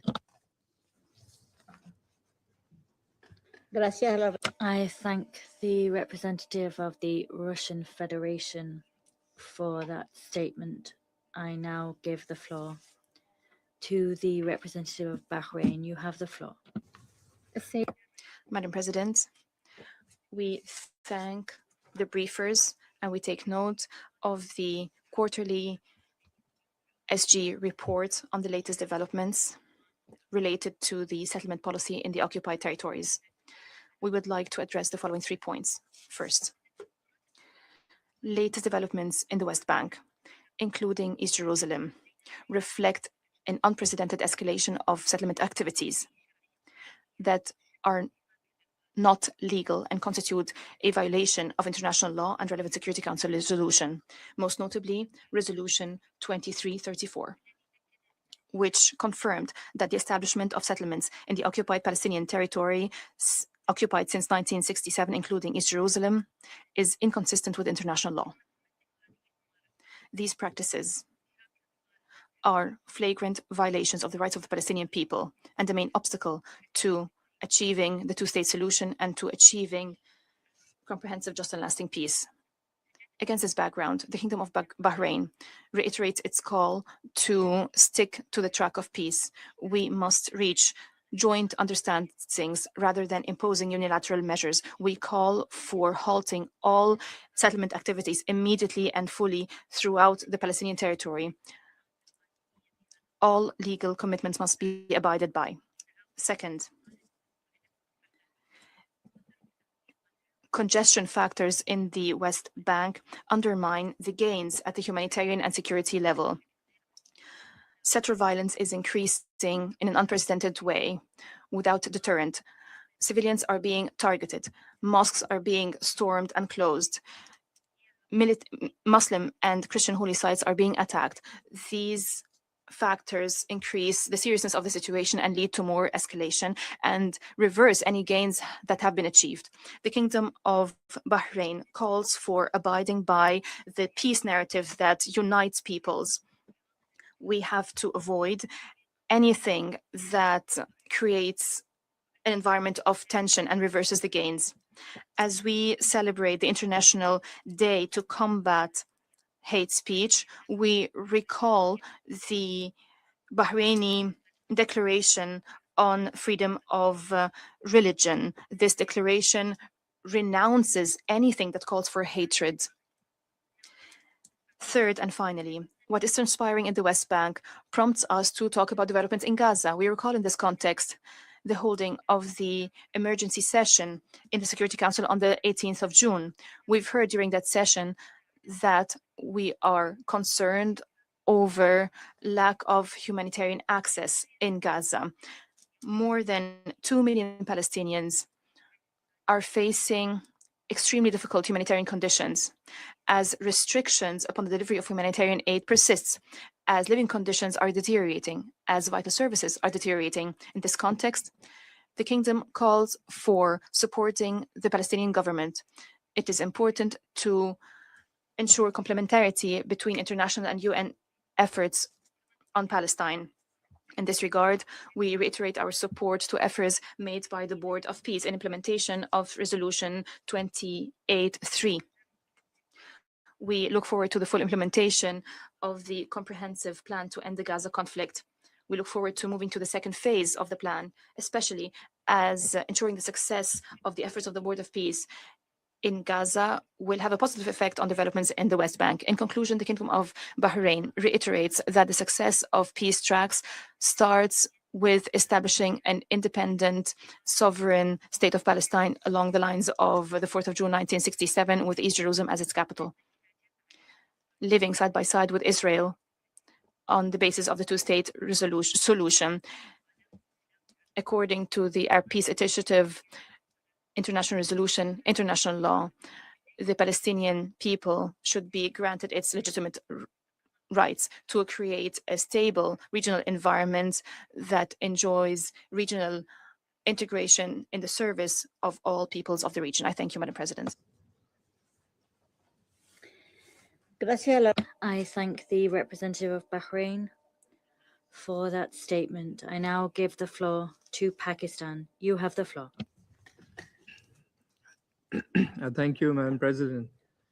We would like to thank Mr. Ramiz Al-Akbarov, Deputy Special Coordinator, for his briefing. And we also appreciate the statements by Mr. Epstein and Ms. Barghouti. Madam President, one thing is striking from the briefings this morning and the statements by council members. You would not see more expressions of concern regarding the flagrant violations of international law and more calls for accountability in the context that is there, where the grave consequences emanating from an ever-expanding and entrenching occupation is before this council. And that is because the situation across the occupied Palestinian territory remains dire and is showing no signs of abating. As we have heard, the West Bank is witnessing its largest and deadliest wave of settlement expansion and highest sustained levels recorded of settler violence.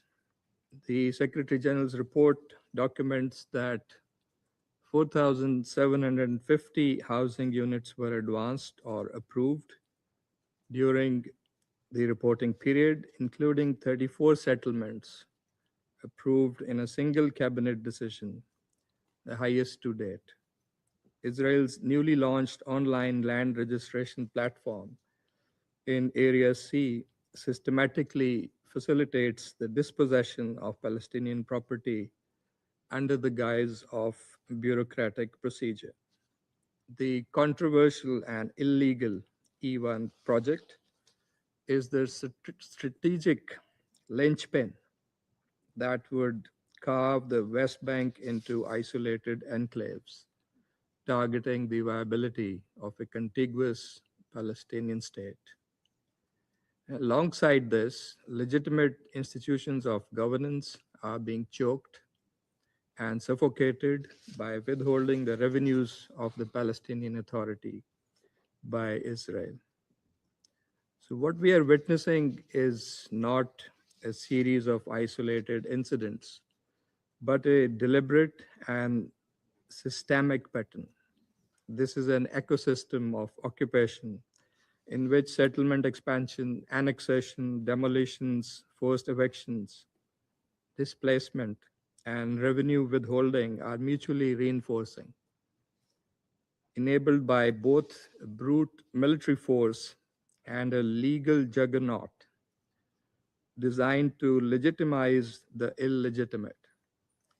This is not chaos. It is a calculated framework to entrench illegal Israeli occupation. In this context, on June 18th, the foreign ministers of the Group of 8 Arab Islamic countries, of Pakistan as a part, condemned in the strongest terms the continued and escalating settler violence against Palestinians in the occupied West Bank, including recent attacks on various mosques. The ministers affirmed their total rejection of these deplorable attacks, as well as the continued illegal Israeli measures in the occupied Palestinian territory. Madam President, in Gaza, while the Board of Peace has overseen improvements in humanitarian conditions, the situation remains dire.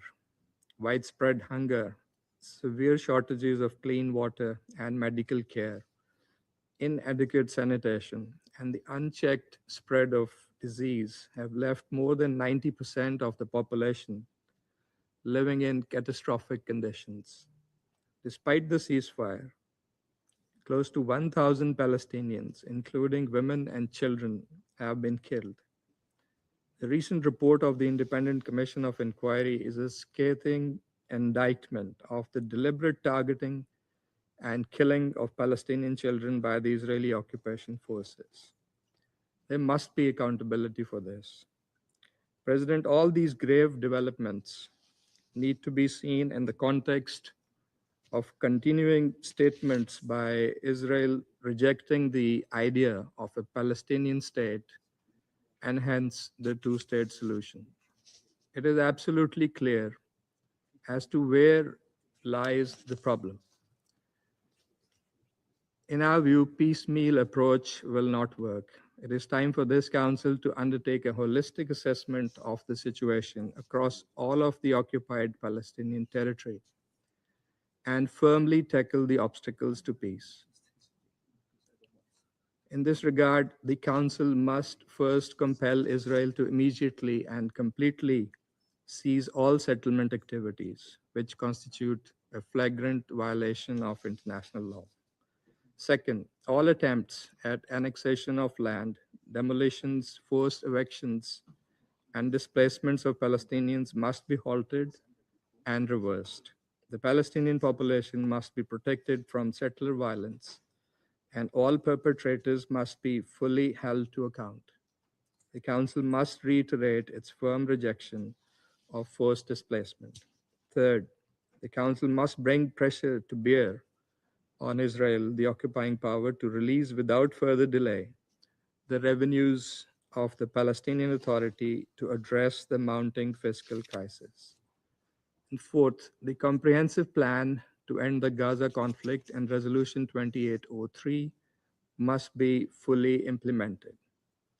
President, the General Assembly's endorsement of the New York Declaration last year chartered a pathway toward Palestinian statehood.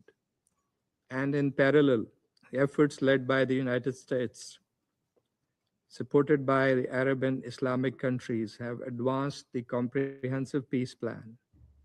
These initiatives, including the Board of Peace under Resolution 2803, must translate into action. A permanent ceasefire across the OPT, surge in humanitarian aid, rebuilding of Gaza, and a definitive end to all illegal settlement activities. Our ultimate goal is the end of occupation, the establishment of an independent, sovereign, and contiguous state of Palestine on pre-1967 borders, with Al-Quds, Al-Sharif as its capital, remains the only guarantee for lasting peace in the region. I thank you. Gracias al representante. I thank the representative of Pakistan for that statement. I shall now make a statement in my capacity as the representative of Colombia.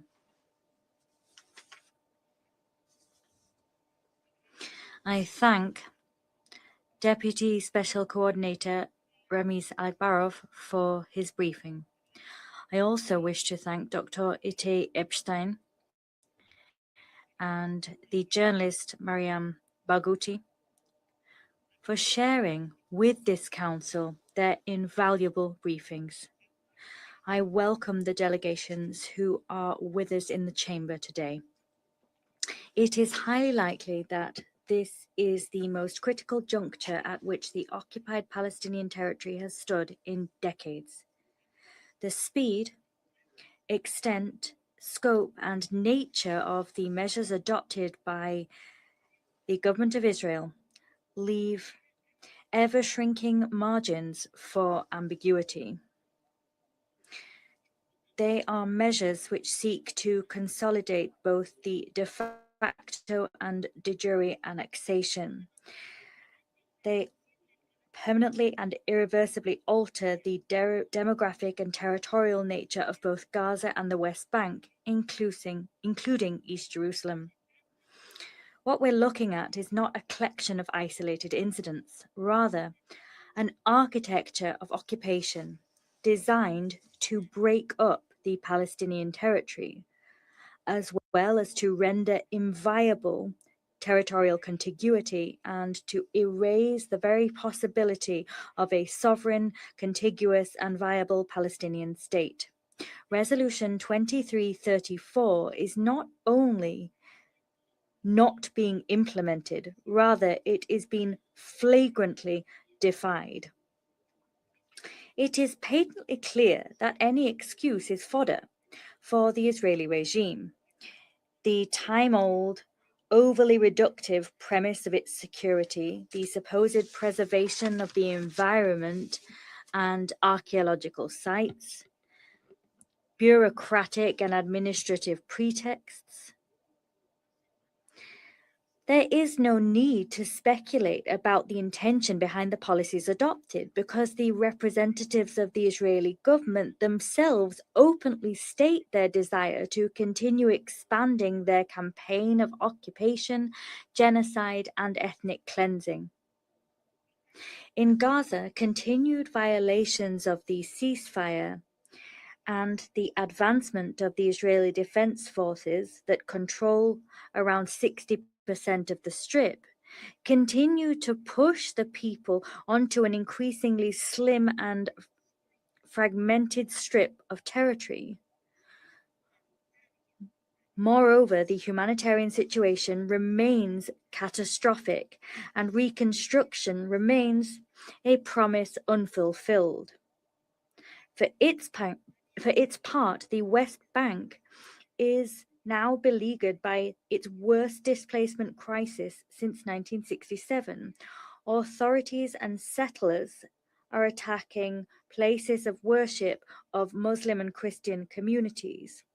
Moreover, the decision to build a military museum in the UNRWA compound that was seized illegally, that is a challenging, defiant, and symbolic measure. It is a direct attack on the mandate of the United Nations, on refugee law, and on the very memory of the Nakba.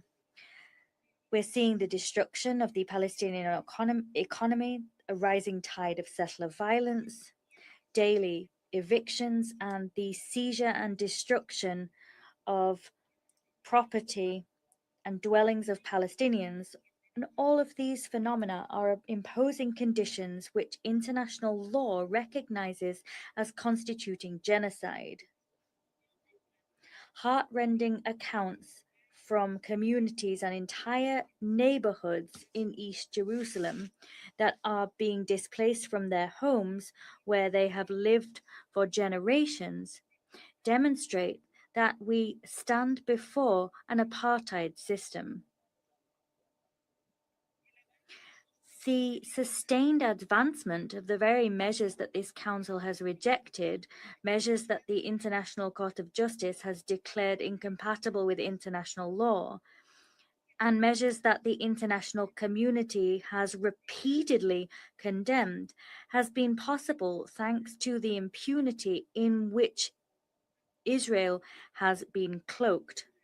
The lack of accountability and silence of this council in the face of the dire situation in the occupied Palestinian territory undermine in an increasingly alarming way the credibility of this organ, as well as the effectiveness of international law and the trust in the very multilateral system itself. Colombia continues to harbor the hope that this council will, before it is too late, find the legal, political, and moral clarity necessary to act in accordance with the principles that it claims to defend. We continue to hope that the Council will muster the ability to send out an unequivocal message to those that expect protection, justice, and dignity from the United Nations. That message is that international law is not selectively applied, that the protection of human life is not something done on a hierarchical basis, and that for this Council, some lives are not worth more than others. I thank you for your attention. I once again resume the functions of the President of the Security Council. I now give the floor to the Permanent Observer of the Observer State of Palestine. You have the floor. Madam President, allow me at the outset to thank the three briefers, Mr. Al-Akbarov, Mr. Epstein, and Ms. Barghouti for their briefing, and to thank you for convening this meeting, and to thank all of my colleagues, the members of the Security Council, who spoke very clearly and loudly, demanding the implementation of a resolution that you've adopted in the year 2016, Resolution 2334. It is one of your resolutions. It is mandatory to be implemented, and for member states to abide with their obligations under the Charter of the United Nations to honor and respect and implement a resolution adopted by the Security Council. And that is also applicable to all resolutions adopted by the Security Council.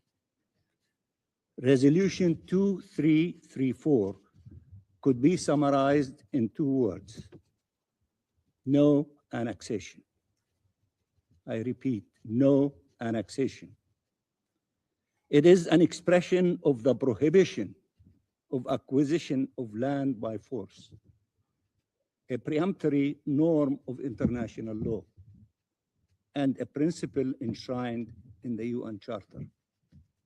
A principle reaffirmed by the International Court of Justice in its 2024 advisory opinion, in which the court concluded, and I quote, "The sustained abuse by Israel of its position as an occupying power through annexation and an assertion of permanent control over the occupied Palestinian territory and continued frustration of the right of the Palestinian people to self-determination violates fundamental principles of international law and renders Israel's presence in the occupied Palestinian territory unlawful."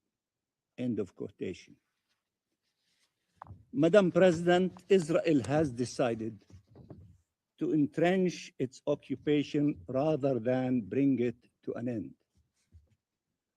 Whether in the Gaza Strip, where it has unlawfully seized control over 70% of the Gaza Strip, or in the West Bank, where it has effectively annexed over 60% of the West Bank and all of East Jerusalem. This is not only illegal, it is also contrary to President Trump's plan and resolution 2803, which explicitly state there should be no occupation and no annexation, and it aims at blocking the promised pathway for Palestinian self-determination and independent statehood. Prime Minister Netanyahu declared once again in recent days, and I quote, "Between the sea and the Jordan River, there is no room for two states." End of quotation. So what is Netanyahu proposing exactly?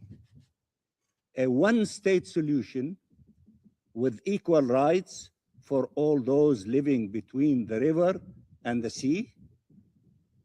Or genocide, ethnic cleansing, and apartheid? The answer is clearly obvious. Madam President, the Israeli government has multiplied the measures to steal Palestinian land. Israeli colonial plans in the E1 area amount to a death penalty for the Palestinian state and the prospects for peace in our region. Israel is extending its unlawful control over Palestinian land and Palestinian lives through military, legislative, and administrative measures, removing communities by armed force or by manipulating registration of land and seizing land under environmental, religious, or military pretext. The so-called sovereignty road, known worldwide as the Apartheid Road, and now rebranded by the Israeli government as the Fabric of Life Road, is designed to normalize colonization and annexation, and the confinement of Palestinians into more and more narrow areas, surrounded by settlers and occupation forces. Israel is deliberately fragmenting Palestinian land and isolating communities, including through the deployment of 1,000 Israeli checkpoints and roadblocks, while ensuring free movement for Israeli settlers in Palestinian land. Israel is dismantling the historic status quo through repeated assaults against the sanctity of the holy site and by asserting control over them. Madam President, these policies come at a heavy price for Palestinian communities and Palestinian families who are being terrorized by Israeli occupation forces and settlers, with constant attacks, the demolitions of their homes, their forcible removal from their ancestral land. From Batn al-Hawa to Khan al-Ahmar, from Al-Khalil, Hebron, to Nablus, in the extensively destroyed refugee camp of Tulkarem, Nur Shams, and Jenin, Palestinian communities are targeted everywhere and safe nowhere. Palestinian civilians are denied their most fundamental and their most basic rights and are deprived of the protection they so desperately need. Madam President, it should be clear that all those taking part in this illegal occupation and unlawful annexation are liable, whether the Israeli government and its officials, or foreign governments, financial institutions, businesses, entities, or individuals, and they should be held accountable. The ICJ has clearly identified not only Israel's obligations, but as importantly, the obligations of third states and other parties under international law, including the obligations of non-recognition, non-assistance, distinction, respecting and ensuring respect for international law, promoting the right of the Palestinian people to self-determination, and ensuring that any implementing result from Israel's illegal occupation to the exercise of this right is brought to an end. In this regard, we warn countries, businesses, entities, financial institutions, and individuals that undertake any action that amounts to recognition or assistance to Israel's illegal occupation and annexation of Palestinian land, including East Jerusalem, and call on all states to uphold their obligations. Madam President, Israel's attack against the Palestinian Authority is an integral part of its attack against Palestinian presence in our ancestral land and against the independence of the Palestinian state. The withholding of Palestinian tax revenues is not only illegal and part and parcel of stealing our resources, whether financial or natural, it aims at the collapse of the PA and constitute as such a threat to peace and security, given the political, social, and human ramifications and the impact on regional stability. It must end. Madam President, in conclusion, the international community as a whole rejects annexation of Palestinian land. This was evident in the expressions of this council, including the closed meeting recently, in which the 15th of you stated clearly that you are against annexation. Whether in national statements today, rejecting annexation, or in the resolutions of this council, in the European Council conclusions, or the joint statement by the United States and the Gulf Cooperation Council adopted a few days ago, and also as the ambassador, distinguished ambassador of Pakistan, reminded us of the latest declaration of the Committee of 8 of Foreign Ministers of the Arab countries and the Muslim countries. And yet, annexation is underway at a faster pace than ever, more publicly than ever. Israel is defying the international community and is denying international law. Annexation is an act of war.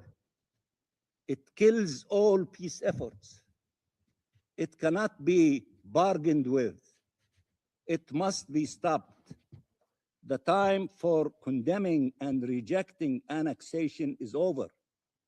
Now is the time to end it once and for all, and to choose resolutely the path of Palestinian self-determination and independent statehood, and respect for the sovereignty and territorial integrity of the states of the region, including Palestine, Lebanon, and Syria, towards shared peace, security, and prosperity in our region. I thank you, Madam President. Doy las gracias. I thank the permanent observer of the Observer State of Palestine for the statement. I now give the floor to the representative of Israel. You have the floor. Madam President, this council meets today under Resolution 2334, and every 3 months, the Secretary General's report follows the same pattern. Israel is condemned again and again and again. Members from the Hamas-run Gaza Ministry of Health are quoted as fact. The numbers from their accusations against Israel are accepted first and examined later, if at all. I would like to thank Mr. Ramiz Al-Bagharov for his briefing, but just look at the other briefers invited here today. This time, the presidency made an extra effort. It found some of the most radical anti-Israel voices it could find. These are not neutral experts, definitely not. Mr. Itai Epstein, if you look at the social media, even compared President Trump and Prime Minister Netanyahu to Hitler a few months ago. So those are the briefers you choose to bring, and supposed to be objective, neutral briefers. That's unfortunate. Madam President, since October 7th, this council has heard the same accusations against us again and again. Accusations, Israel, that we are intentionally kill civilians, that Israel intentionally targets doctors, aid workers, and journalists. Time and again, I have come here and said clearly, Israel does not target civilians. Israel does not target journalists. Israel targets terrorists. But many of you today chose to repeat the same accusations. That is the UN on anti-Israel autopilot. And how it works, a claim is made against Israel, the UN repeats it, and then the world condemns it. Then when the truth comes out, it takes time, sometimes weeks, months, years, no apology, no correction, no retraction, they move on. We will not move on. We will put the truth on the record. Let me show you a few examples. This is Muhammad Nasser Abu Awadi. He was eliminated in Gaza on the 23rd of December 2023. After that, UNESCO condemned Israel. Audrey Azoulay, UNESCO's Director General, told the world he was a journalist for the Al Istiklal newspaper. But earlier this year, not us, the Palestinian Islamic Jihad themselves, they exposed the truth.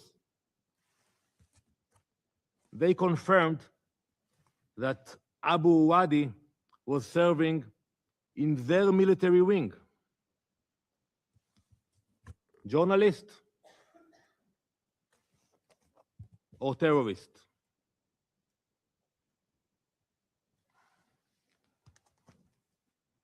UNESCO's condemnation was public. Its correction, still missing. And this is not one name or one example. This is a machine. Even the Committee to Protect Journalists has removed 8 Palestinian journalists from its database.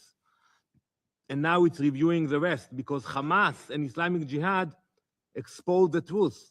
those so-called journalists were their own fighters, terrorists. Just last week, here in New York, the same propaganda campaign was repeated here by New York's city's mayor. Mr. Mamdani stood before a crowd. First, he compared AIPAC to monsters that move dark money. That's the language he used. Then he moved to talk about Gaza. He accused Israel of killing thousands of civilians. He said Israel killed an Al Jazeera journalist, Ahmad Wisha.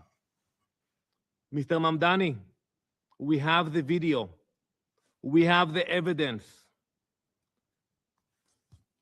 This is Ahmad Wisha, the one that you condemned us for eliminating. A Hamas terrorist, a sniper in Hamas's military wing. We have the video. You can see him armed in the streets of Gaza. Journalist or a terrorist? You tell us. This is the machine. Hamas makes a claim.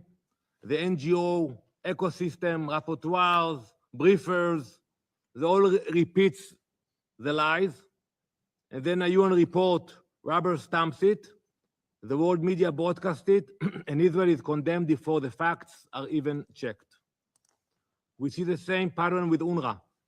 In October 2024, the Secretary General himself condemned in a statement an Israeli strike that eliminated Muhammad Abu Itawi, an UNRWA employee.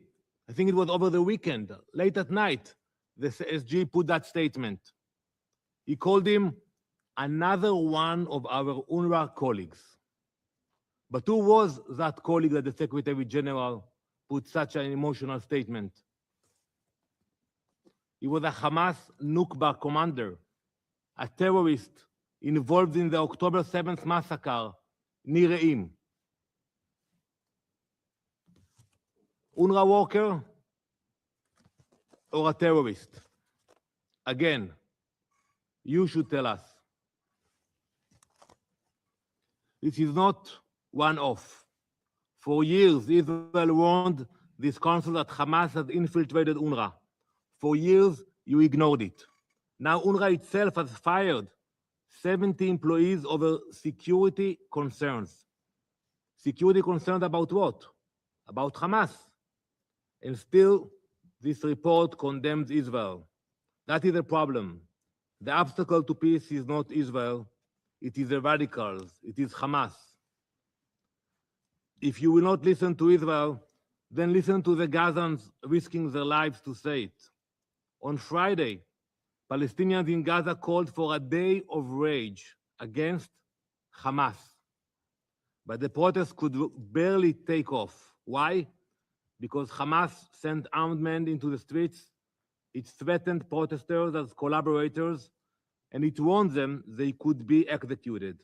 That is Hamas rule, and they are not only terrorizing Gazans. Hamas is directing terrorism across the region, also in Judea and Samaria.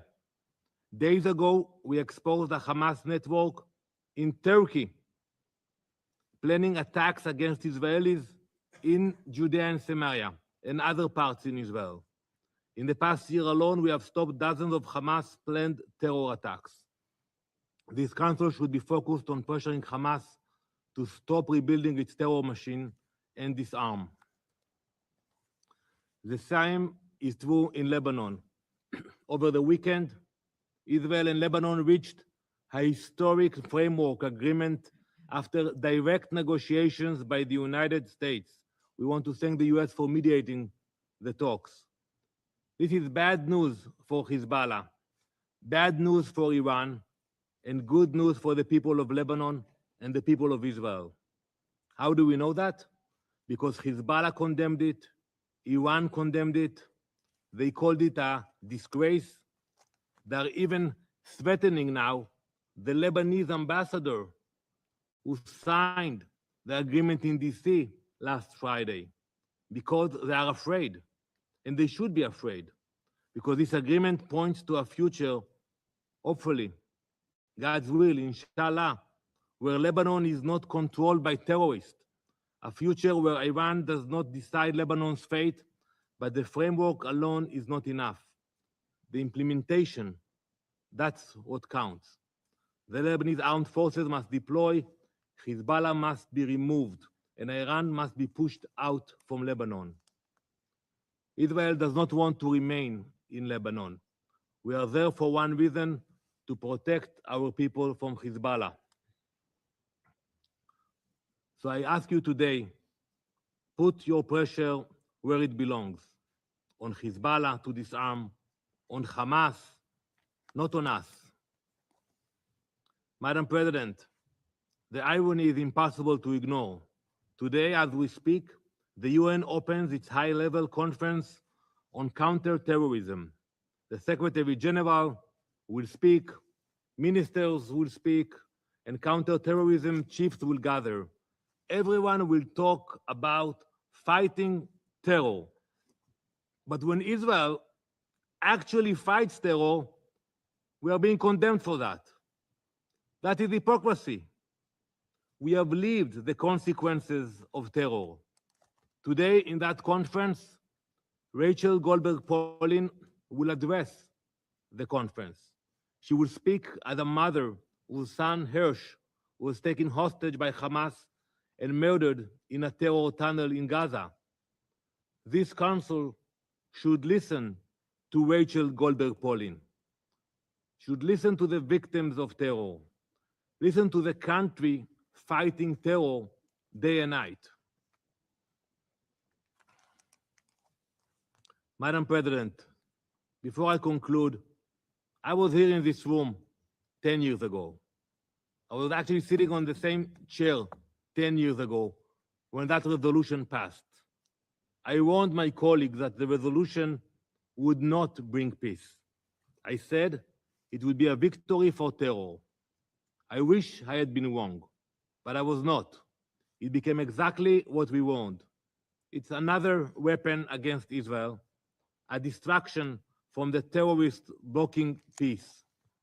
This report makes the same mistake, trying to pressure Israel, excusing rejectionism, ignoring the Palestinian terrorist organizations blocking peace.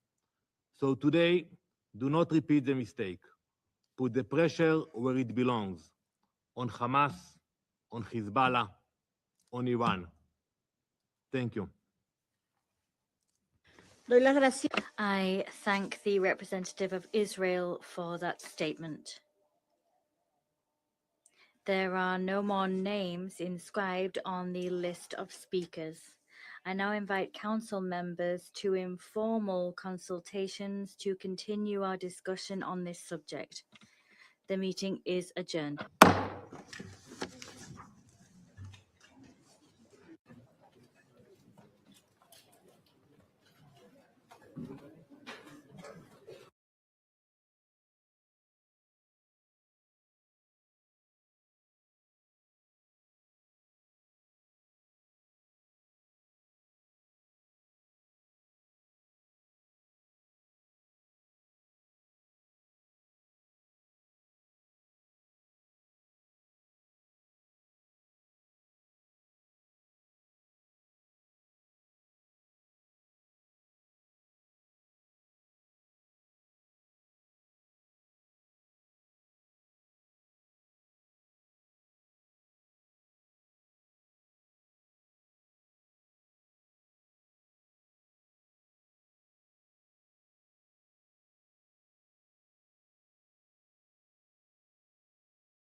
you.